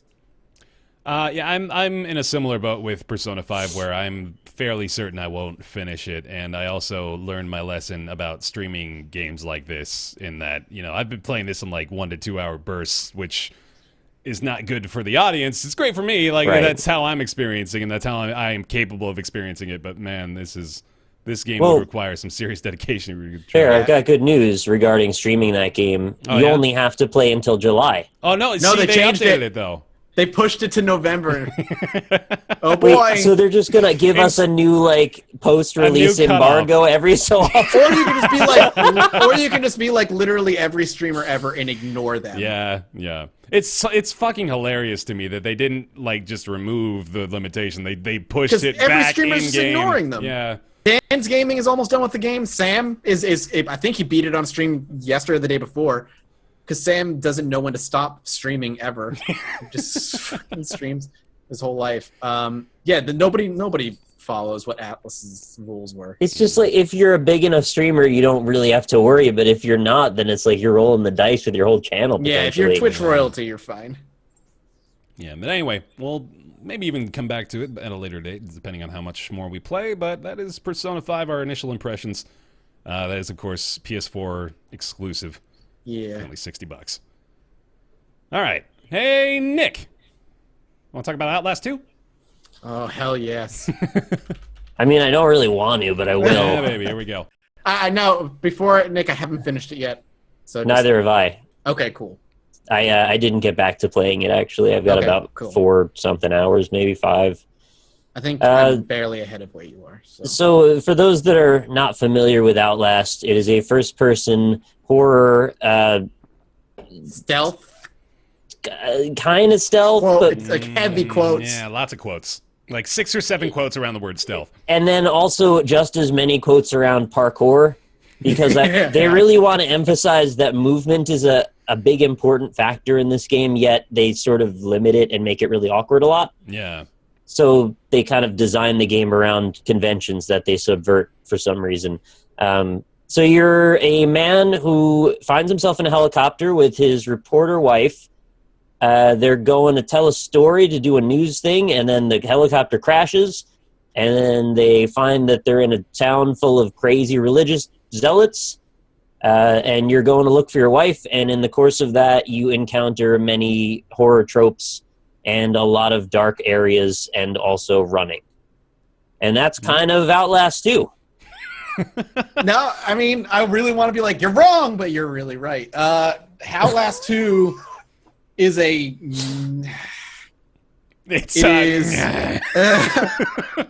I actually thought about what I was going to say before this, and then I just was like, no, I have nothing. Outlast 2 borders... Outlast 2 is borderline bad, but mostly just really mediocre. It takes a lot of what was wrong with Outlast 1 and makes it the main game loop. Which it's is exceedingly really linear, while also being exceedingly bland, while also being exceedingly disorienting. Yeah. Mm-hmm. All right. So, do you mind if I take the reins for a second, Nick? No, please. All right. So, one of the big issues I had with Outlast 1 was that the AI was terrible. Like, the game stopped being scary about halfway through when you realized you could manipulate the AI on, like, basic geometry. It's awful. Because they totally takes you out of it. They very much... AI very operated on, like, I'm going to attack the player in a straight line. Mm-hmm. And that's it. I'm not going to think. I'm not going to try and cut him off. I'm going to go at him, and that's it. Outlast 2 is the same exact thing. All the enemies just go at you in a straight line. The problem is the game wants you to be stealthy, but the stealth is unnecessary in this game. Like, you don't need to. The game is just constantly putting you in chase sequences over and over and over and over again. Outlast 2 is like 90%. Hey, you're being chased. Hey, you're being chased some more. All right, you got to find something while being chased. All right, you got to click something really fast while somebody's coming through the door chasing you. And it's constant, like, go, go, go, go, go, without taking any time to slow down and creep you out. And it's a shame because Outlast 1, I think, overall was pretty good. I liked it a lot, especially for the time that it came out, like 2013. The ending was very interesting to me, like the way that they took it in that direction. I didn't expect that. I didn't like it. It's fine. But then you're going to hate Outlast 2. Yeah. But the horror in Outlast 1 made sense for what it was trying to do. There was a lot of gross out horror, a lot of interesting stuff going on. But the game knew when to kind of like step back and build the world and build tension and kind of give the player information to figure out what's going on. Outlast 2 very rarely pulls off the gas and like lets you explore what's going on, because Outlast 2, I think, has a really cool premise of like these really violent God worshippers versus these really violent Satan worshippers, and like these two groups of people where you're kind of caught in the middle for reasons, kind of fighting one another, and there's a lot of like weird supernatural stuff going on. But the game very often just leans on gore horror in Outlast 2. It's a lot of gore horror and just like really gross situations. And it's not even always gore. It's just them trying to be shocking by using strong language. Strong language and gross things. I want to say some of the things you read in those notes, but like I don't know that it would be a good idea. Yeah, they use the C word a lot for some reason, and they just talk about people fucking each other. Like, yes. I don't know. I guess, is that shocking? That's shocking if you're like 14. Yeah, basically. And it sucks too because, like Nick said, the game is really dark, and the game's linear, but there's a lot of open areas. Like a lot of the levels are wide and filled with very identical looking buildings. So when the game is chasing you, you kind of have to go, but you don't really know where you're going. So you do. I've done a lot of like circling and being like, I've been here. Well, and then you have like 5 guys with knives chasing you, and you're like, well, they're all kind of stupid, so you just kind of like lead them into this one area. It's there's another level of it that frustrates me a lot more, and that's that the stealth is incredibly inconsistent in how it's implemented. Yes. Whereas in the prior Outlast, I felt like you could pretty reliably hide in shadows, and they don't see you. In this game, there's this one tall lady that's chasing you for the whole game like freaking Nemesis, and she'll just run at you no matter where you are on the screen. Even if you're hiding, even if you're in the dark, she'll just kill you in one hit. I learned the hard way that the game will not let you stealth by her. When she shows up and she has like music that goes along with her, you can hear the music coming. You're like, oh God, I don't have to deal with this lady. She shows up. She could be really far away, and you crouch and hide, but then you hear her scream, and that means she sees you. She always sees you. You cannot stealth around this woman, which is frustrating because there's one part pretty early where you're pushing this cart to a fence. You're trying to avoid her the whole time. And you'd think, like, you hide, you wait for her to patrol by you as she's looking for you, you sneak out, you push the cart a little bit, oh crap, she's coming back, let me go hide, all this tension. It would be great tension-building moment. But instead, she walks out, and she just, no matter where you are, she's like, ah! And then she chases you. And she just follows you. So if you watch the episode that I did for that, I think it was like episode 3, all you do is you push the cart a little bit, and then you run off and go under a hole in the fence. She walks up to the hole, turns around, walks around the fence, and comes around the fence. Then you go back under the hole, and you go push the cart as she walks to the hole, turns around, goes back around to the other side of the fence. Then you let go, and you do that. And she just keeps going in this U like pattern. The dogs in Inside. Yeah, that's exactly. And that's all it is. Like, the AI is just straight line. Get to him in a straight line. She doesn't ever try to like be smart about how she gets you. She just walks to an area. Just like Outlast 1. Exactly like Outlast 1. The AI is freaking garbage. But To they make get around things- that by making it so you can't stealth by her. To make things even worse, though, they set it up so in a lot of these encounters, there's trigger points where, for arbitrary reasons that are unbeknownst to the player, you'll walk by a line, a vertex in the game world, and cause something to either appear or disappear. So, like, that lady might be chasing you, and if you just happen to walk in the right area at the right time, she'll just disappear into the ether, only to be further up in another place so she can jump scare you again. Yes, Which is correct. just, it takes you completely out of the idea of the immersion of understanding the reality that you're in.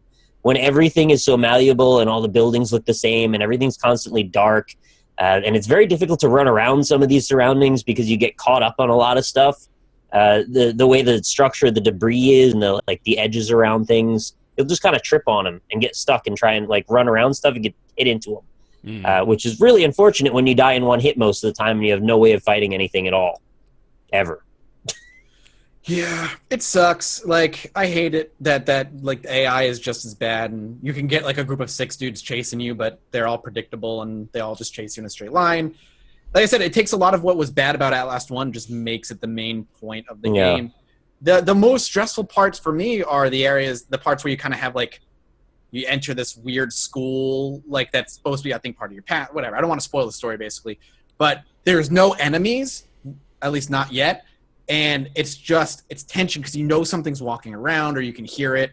And it's really creepy. But those segments don't last long. Like, they're maybe 5 minutes, and There's then you're back into the pacing world. issues, right? That's what I'm hearing. Oh, a the lot. game has it. Yeah, there's no question the game has massive pacing issues.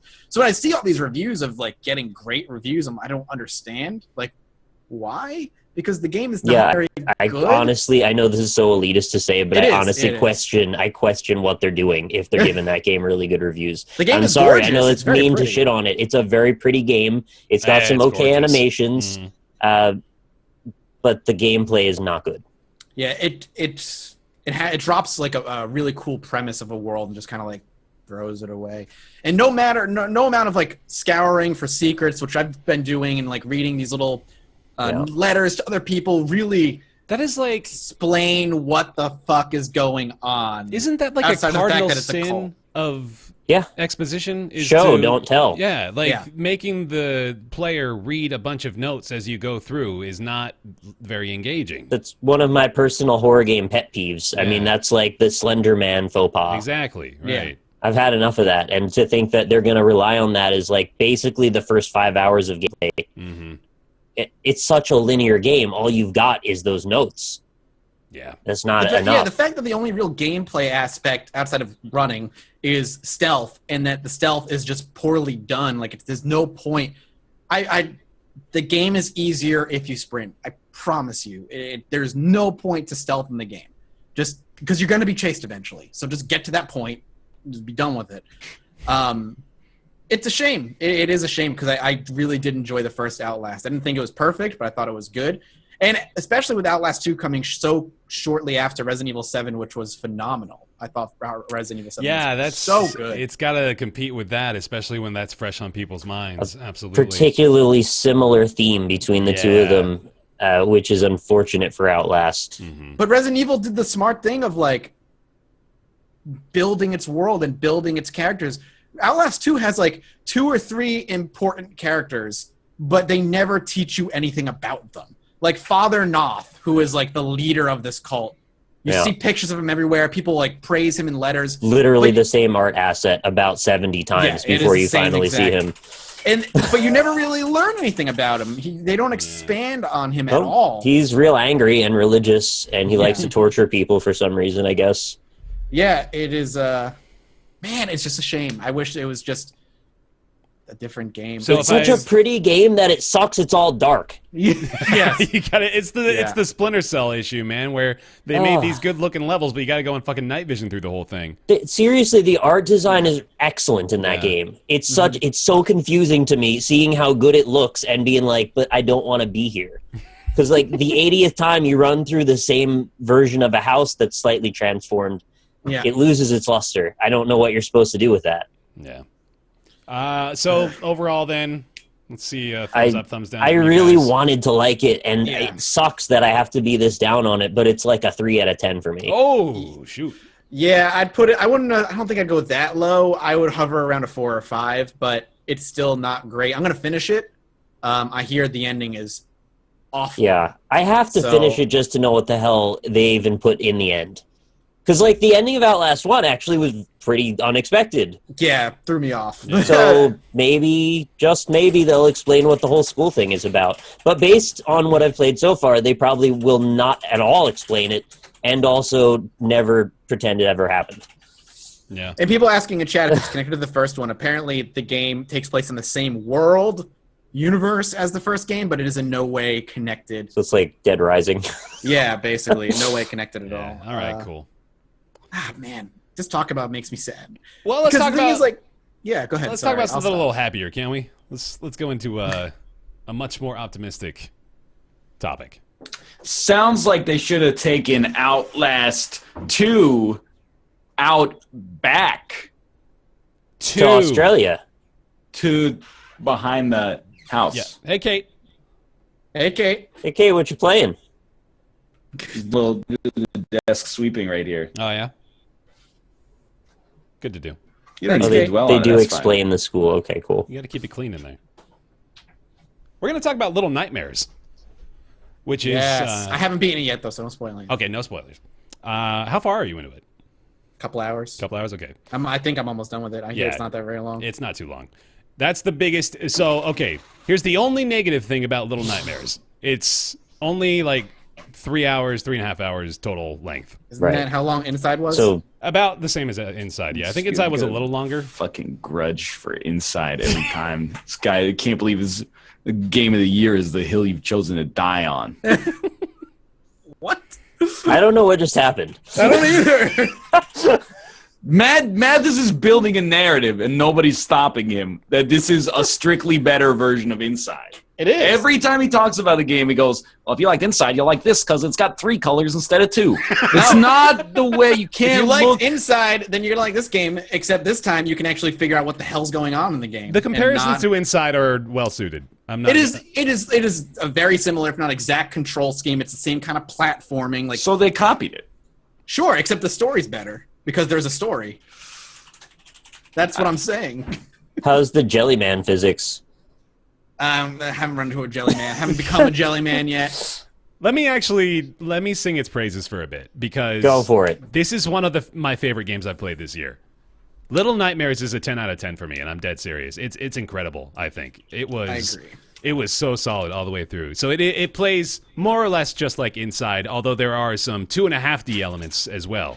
So you're not just going left to right. There's things you can interact with in front of you and then in the back of you as well. So you got that.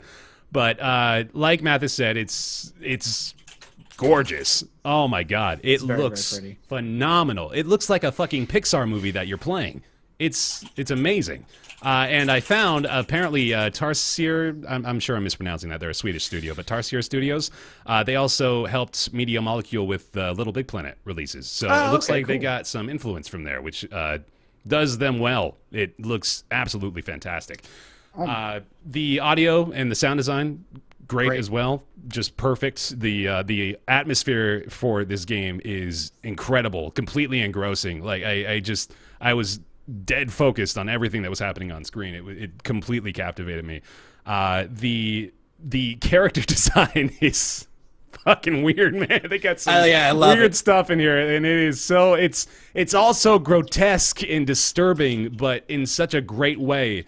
It is, man, what a goofy little trip this game is, but I highly recommend it. I want people to fucking pull back for a second and be like, "Wah, no subtlety in story and Inside." Inside doesn't have a story. That's the problem. Little Nightmares doesn't tell you basically anything. It's a lie. Please tell me what the story of Inside was then. Well, I don't want to spoil the game for people. It has a story, man. Saying the sentence, Whatever it you doesn't say. have a story. I mean, I can have make a stuff story. up too and say it has a story. I can put a bunch of abstract things and throw a game out there and be that's like, the word. The "Just choose abstract makes sense. Just because it doesn't go, oh, once upon a time there was an Inside boy. And he Little Nightmares does not have any narrative or anything like that. It leaves a lot up to interpretation, but it's cohesive. Inside You're is one of not the people cohesive. who, when Inception ends, you go, but how did the top actually stop spinning? No. No, but that was relevant to the story. The thing that Inside happens was- in Inside isn't relevant to anything. Exactly. You guys are looking for the No. book based on the freaking game that explains what's Inside going is- on. I don't even want to talk about Inside. It's Inside is just so abstract good. storytelling. It's not. It's up its own ass for the sake of being up its No, own ass. you it's have like The Witness. The you got a Witness is hair the same trigger. way. You got a hair trigger Self-flagellation. for narrative pretension. That's all I'm saying. Masturbatory. I want. Good Come on, God. we gotta keep talking about this game because it's way too good. It is. It's incredible. Little Nightmares is fantastic. I adore it. I think you're right in that it's so gorgeous. Yeah. The game is just It blew me away. beautiful. There is a scene near the end. I'm not gonna say anything about it, but I just stared at it because I was so impressed. Like, I love it. 1,000% worth playing. Yeah. I don't really want to say much more, honestly. It's just, you got to play this. Both of you, I really want you. Nick, especially. I'll You've be got to play playing this it, game. don't worry. You've got to play this game. It's good stuff. And because of how much, Ryan, you liked Inside, I really think you'll enjoy it too. It is. This might be two in his face. See, this is why Mathis, he's incapable of talking about this game except in the context of it being better than Literally, Inside. the only way I sold this game to you is like, did you like Inside? Then you're gonna love Little Nightmares. Yeah. That is all I said to you But then in the Skype room. Period. There's the I didn't extra. talk about the story. There's the extra context of Mathis did not like Inside, basically for the reasons that I think Inside is actually like a brave piece of art within the context of the medium. That's so weird that Brave you take piece of that art. stance at It this is kind of point. weird that you take that step. How so? It's a You very really hate other- anything that's experimental and unique. I don't hate Then why everything that's isn't experimental. Proteus an amazing piece of art to you? Oh, It is also up its own ass. Just because something is art doesn't necessarily mean it's good art, in my opinion. I've gone on record as saying what I have a problem with in Proteus. My problem with Proteus is that I get no enjoyment from just existing within a game. Yeah. Inside is mechanics driven.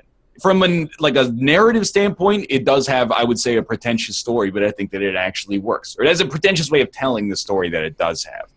Proteus I don't enjoy because it's just like exist in this world and gain pleasure from that. Inside, on the other hand, is mechanics driven, which resonates with me. The agree, Witness is mechanics driven. It tells a story in a pretentious way, but it's just like a little bit too overboard on pretension for my taste, especially when you get into the optional puzzle solving at the end of the game. But my argument is not mechanics. Like, I think the mechanics of Inside are amazing, which is why I like Little Nightmares so much too. Like, it plays well. The issue with Inside is it's up its own ass, quote unquote, story. Like Nick said, you can put a bunch of random shit on screen and say interpret it. It's art. Like, that doesn't mean it's good. But it doesn't mean it's bad. Where are we even getting now? I don't know where. Nick looks like he wants wanted to say something. Well, that's because you brought the witness up, and now Nick can't be your ally as much as he was in the inside discussion because you dragged another game in. I agree that the witness is pretentious as hell. I like the puzzles, so it didn't bother me. Yeah. Let me rein this back in again because I do want to address the fact that there are a lot of people on Steam who are displeased with the fact that this is only like 3 hours long. How much is the game? $20. And they're all making the argument at $20. It better be at least 5 hours for some arbitrary reason. But well, how much was inside when it came out? It's also $20. Yeah, it's also $20. But I finished this extremely satisfied, and like even went so far as to say I don't mind that it's not longer because I think it wrapped up succinctly. It did what it wanted to do, and like. It was over when I finished it, you know? Like, it made sense that it was done at that point. And it didn't overstay its welcome. Exactly. Brothers: A Tale of Two Sons is $15, and that game's like an hour and a half. Yeah, it bothers me to see, like, there's a ton of reviews that are really heavily voted up of people saying, yeah, I mean, this was an incredible, like, let me just read this shit. Like, the game itself is amazing. Amazing puzzle platformer with a horrific atmosphere so thick you could cut it with a knife. But the only reason he doesn't recommend it is because it's 3 hours long.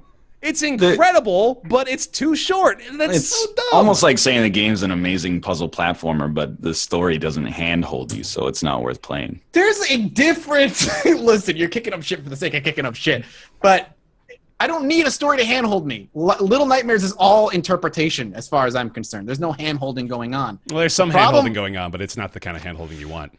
I gotcha. But inside is purely abstract. Purely. Especially when the Jelly Man shows up and you're like, just what? Yeah. But then maybe the Jelly Man represents all of the decisions I have to make as a human being and fucking go jerk yourself come on, we're done. We're done. Little Nightmares is very good. 10 out of 10, genuinely, from me. I cannot recommend it enough. $20 on Steam. Little on the short side. I really don't think that matters in this case. I don't either. Not for $20. Yeah, it's just, I love it. I love it. Are these people trying to make a campaign to like make this game's rankings go down on the Steam reviews because the game is 3 hours long and that is just not allowed? It's just, I swear to God, it was like every single negative review I saw. It was just, well, I mean, it's wonderful, but it's not 5 hours long, so it fucking sucked.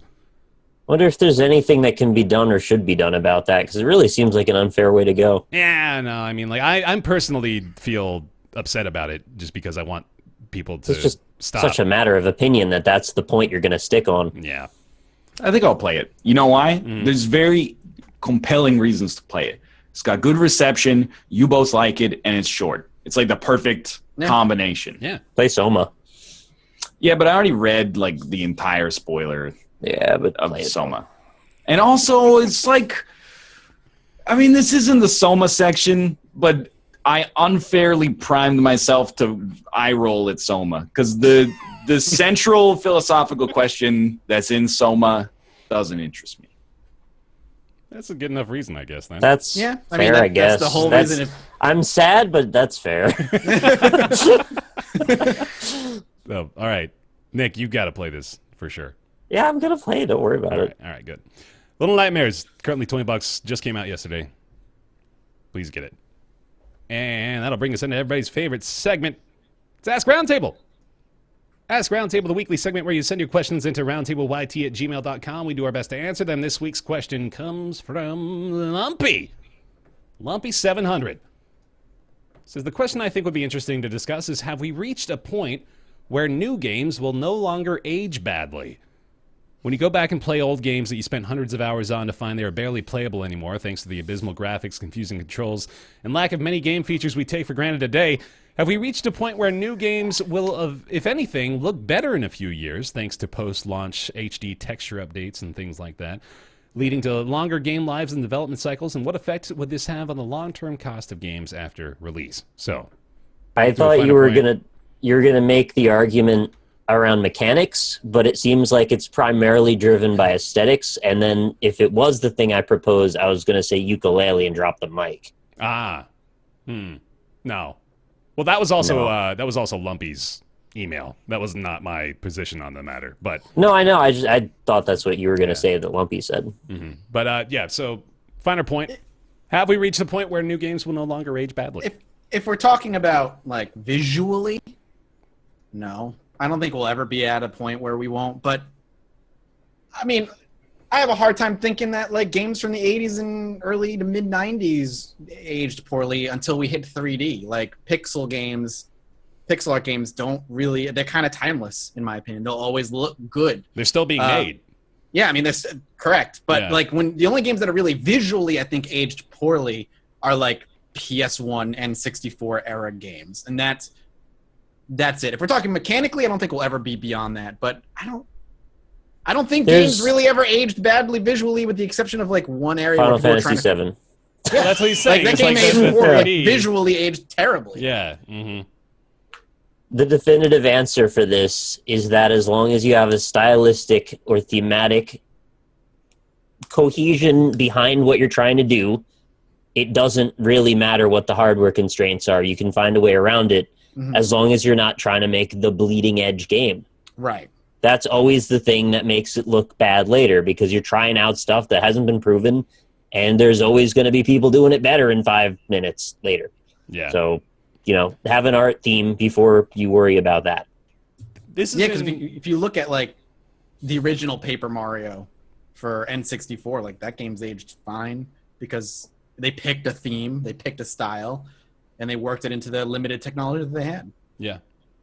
I think this is an interesting question, especially given the conversation topics we've had today about VR and, kind of the cyclical nature of things. But I think, like, I'm in agreement mostly with Mathis. Not necessarily that games haven't aged, because, the 3D ones certainly haven't. And I even maybe would argue that, like, modern versions of the old art styles are much improved.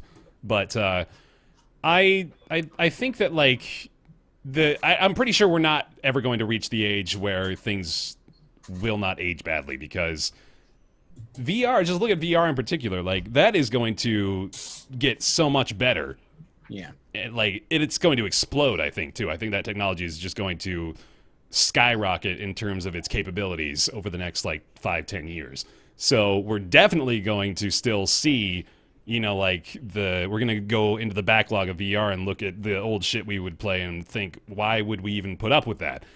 And I think, we're still going to get to that point with graphics updates as well. We are in a place right now where it seems like, oh my God, this is where I'm looking at a face in a video game and I can barely tell the differences between that and a photograph of a human, right? And that's not, most games aren't reaching that level of graphical prowess yet. Yeah, we are, Mass Effect Andromeda. Yeah, exactly. But we have that technology, but it's going to get better. It's going to keep getting better. We're blown away by the stuff we have now, but it's going to keep blowing us away.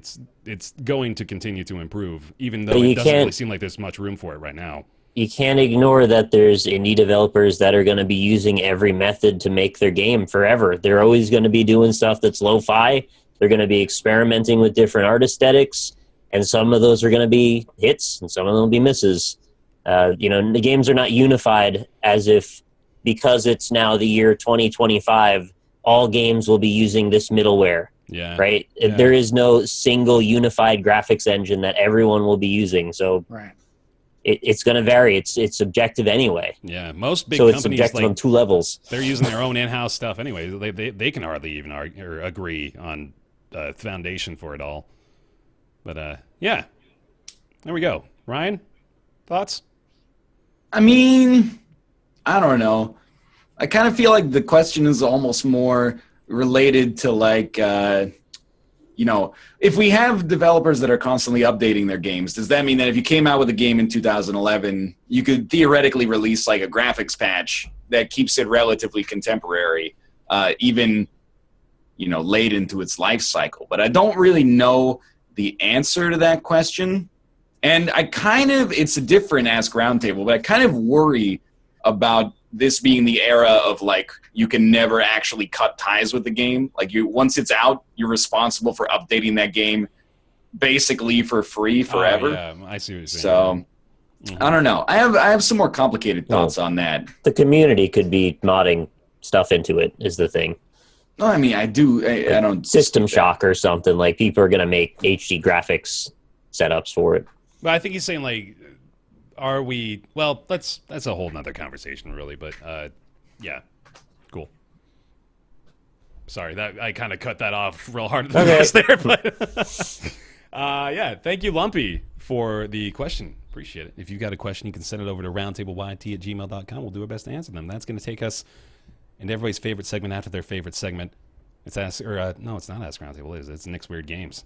That's right. We've got a carryover request for the Nick's Weird Games theme song. I believe it's from Belinda, who requested a rendition of Cisco's Thong Song. That's correct. We got that coming up for you right now. So I have it. Yeah. I got to figure out when it starts here. Give me a sec. Sure. Because I got a karaoke track to keep me honest. I'm so glad you are stepping up your game, man. This is good shit. Okay, yeah, I'm ready. All right. So it'll probably start in like 6 seconds here. Good shit. Yeah, let's do it. Ooh, that. I just got to figure out where I'm supposed to be. Ooh, let me see that. Okay, yeah, somewhere like right there. All right. Here we go. I'm feeling it. Hold on. No, I missed my cue. One sec. No. It starts with like some wubba wubba wubbas. It's hard. Nick's Weird Games, ladies and gentlemen. Ooh, that game looks nebulous, and the reviews were all incredulous. Released by a no-name studio with a name like Studio. You like to play on OG Xbox, though the game isn't licensed by Microsoft. Half the team quit post-release because they were making Viva Pinata. We got Nick's Weird Games. Games. If you know it, you're ashamed. Shame. Its title is insane. Sane. I think I'll sing it again. They got dumps like a truck. Most of them suck. Oh, they're lame. Let's see Nick's Weird Games. Baby! Weird games. Second part of Yu-Gi-Oh! Licensed game on 3DO! Weird games. The end. The end was the perfect Thank you. bit right there. Oh, Encore. Hey, it's Nick's Weird Games. Close your chats. We're going to get a few hints for a weird game from Nick's catalog of very many weird games. We're going to try to guess what it is. I like to explain what the segment is sometimes. I like to pretend we're No, I'm fine with you doing that because sometimes we get a developer on the show and they're like, what just happened? What the fuck is going on? I should probably explain it to him ahead of time, but fuck that, right? Yeah. All right. It's not like we didn't give him a breakdown at all. It was just on the He rolled fly. with it, though. I was impressed. All right. Next word game. All right, so we're going to guess a game again, as we do. Today's game is on the PS2. Mm-hmm. okay. Because we do that still, somehow. We are talking about a game developed and published by Nippon Ichi Software Oh, God. and Koei. Okay. Of course. Okay. Romance Three Kingdoms? Just No. gonna knock that out Thank right away, God. right? You hear Koei. Yeah. It was released in North America in 2005. And I bet you can guess the genre. Japanese RPG. Specifically, Strategy RPG. yes. Wow. All right. Well, we got that part. Pretty much nailed that part. So this is a game that's actually a spin-off of another series because, why not add another Dynasty Warriors? add another layer to the onion? No. And All right. It's actually a Stop, no, that's- spin-off of Shin Megami Tensei. It's called We're Devil doing- Dice Survivor. wait, Devil Dice is a game and Devil Survivor is a game. This is Shin Megami Tensei Romance of the Three Kingdoms Shu Wei Wu. Digital Devil Saga. Yeah. Well, Jack got it already. Shin That's- Megami Tensei 4 Nocturne Tetsuno Chiba Software. Are we close? I don't know what you just Did we said. nail it? I'm impressed that Chat got it already because I didn't even give you the primary clues Give me yet. the back of the box here. Well, I wasn't going to give you the back of the box, but I was going to talk about that the story's protagonist is a self-proclaimed, quote, badass freaking overlord. Oh, yeah. Oh. Why did that make Ryan That mad? reaction. No, it's because I know what it is, but I I don't. Yeah, it's I a know why spin-off yeah. from the Disgaea series, but Yeah. and Oh, this is like really? this is the penguin. Yeah, Prinny. It's the Prinny penguin. The Prinny penguin, No. yeah. Oh, okay. No? He's right and he's wrong. Oh shit. He's hot and he's cold. He's yes and he's no. He's wrong and he's right. It's a shoot off of Disgaea. Okay. See, I don't know why I just give you these clues that I just you ask for questions, just answer them. Like that does not help this being That's all a I know, trivia then. game. That's all here's what I know of Disgaea. There's a bunch of them, and there's Prinny the penguin. Yeah, that's fair enough. Let's look at the back then. Let's see what we got. Yeah, this game is much more than just Disgaea with a fresh coat of paint. Oh, good. Game Spy. This game is fun from the moment you hit the start button. Hardcore gamer. Randomly generated extension map. More freedom than you ever imagined. Create your own characters. There are many different jobs and monsters to choose from. Does the title have a colon in it? I mean, don't they all? There isn't, but it's kind of implied. Okay. Like, it is, but it isn't. It's rated T for teen. Sexual themes, mild fantasy violence, language. I wasn't allowed to play this one. If my mom saw that on the back label, she saw sexual themes, no go. Strategy RPG returns with a bang. Yeah. Yeah. I got nothing. All right, Yeah, so you no guys clue. pretty much No. know what it is without knowing, essentially. Yeah. And I think we're done, right? Yeah. I got What nothing. is I it? got nothing. Mackay Kingdom. Mackay I've Kingdom. never seen that. Yeah, there's the colon is Chronicles of the Sacred Tome. Okay. It's in very tiny print underneath. Oh, I don't know yeah. if you can even see it. But another spin-off that isn't Prinny about Disgaea. Plays a badass dude, apparently. Badass I'd freaking never overlord. played this. I heard this was very collectible, and I thought eventually I was going to get super into Disgaea, so I wanted to head this off at the pass, which is why I own it, but I've still never played it. Is it expensive? Is you saying like collectibles and it's rare? I thought it was at the time. It may be not expensive anymore because a lot of these games ended up getting reprints after the fact, Let's see. which really kind of harshed my vibe a little bit.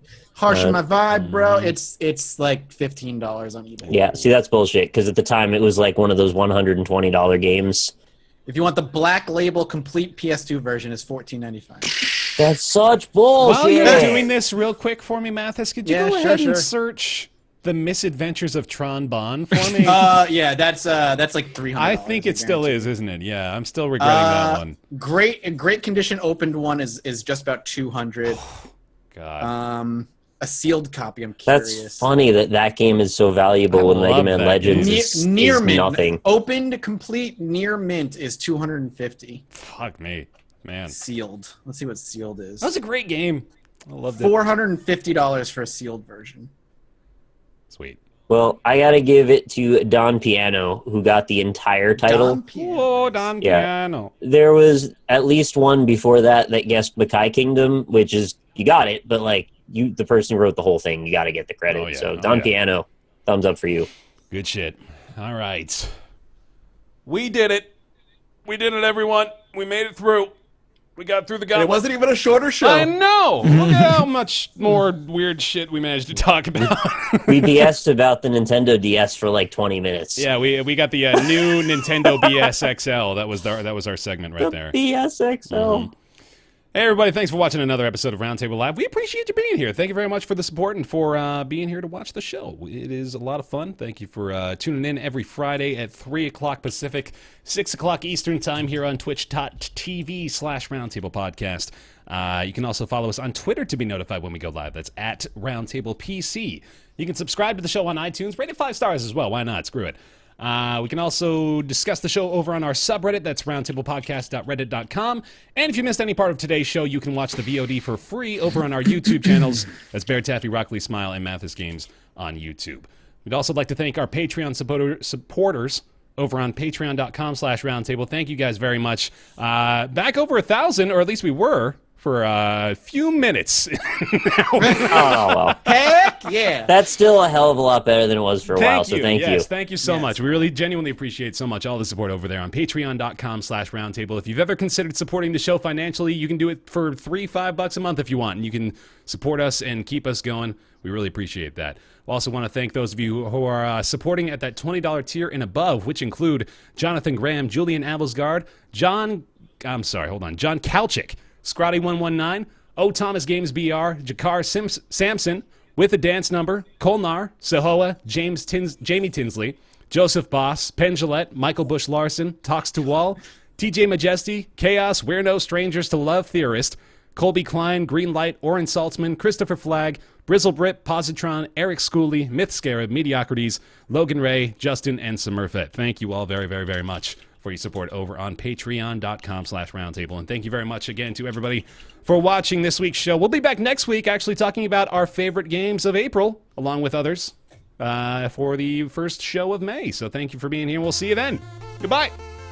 Later.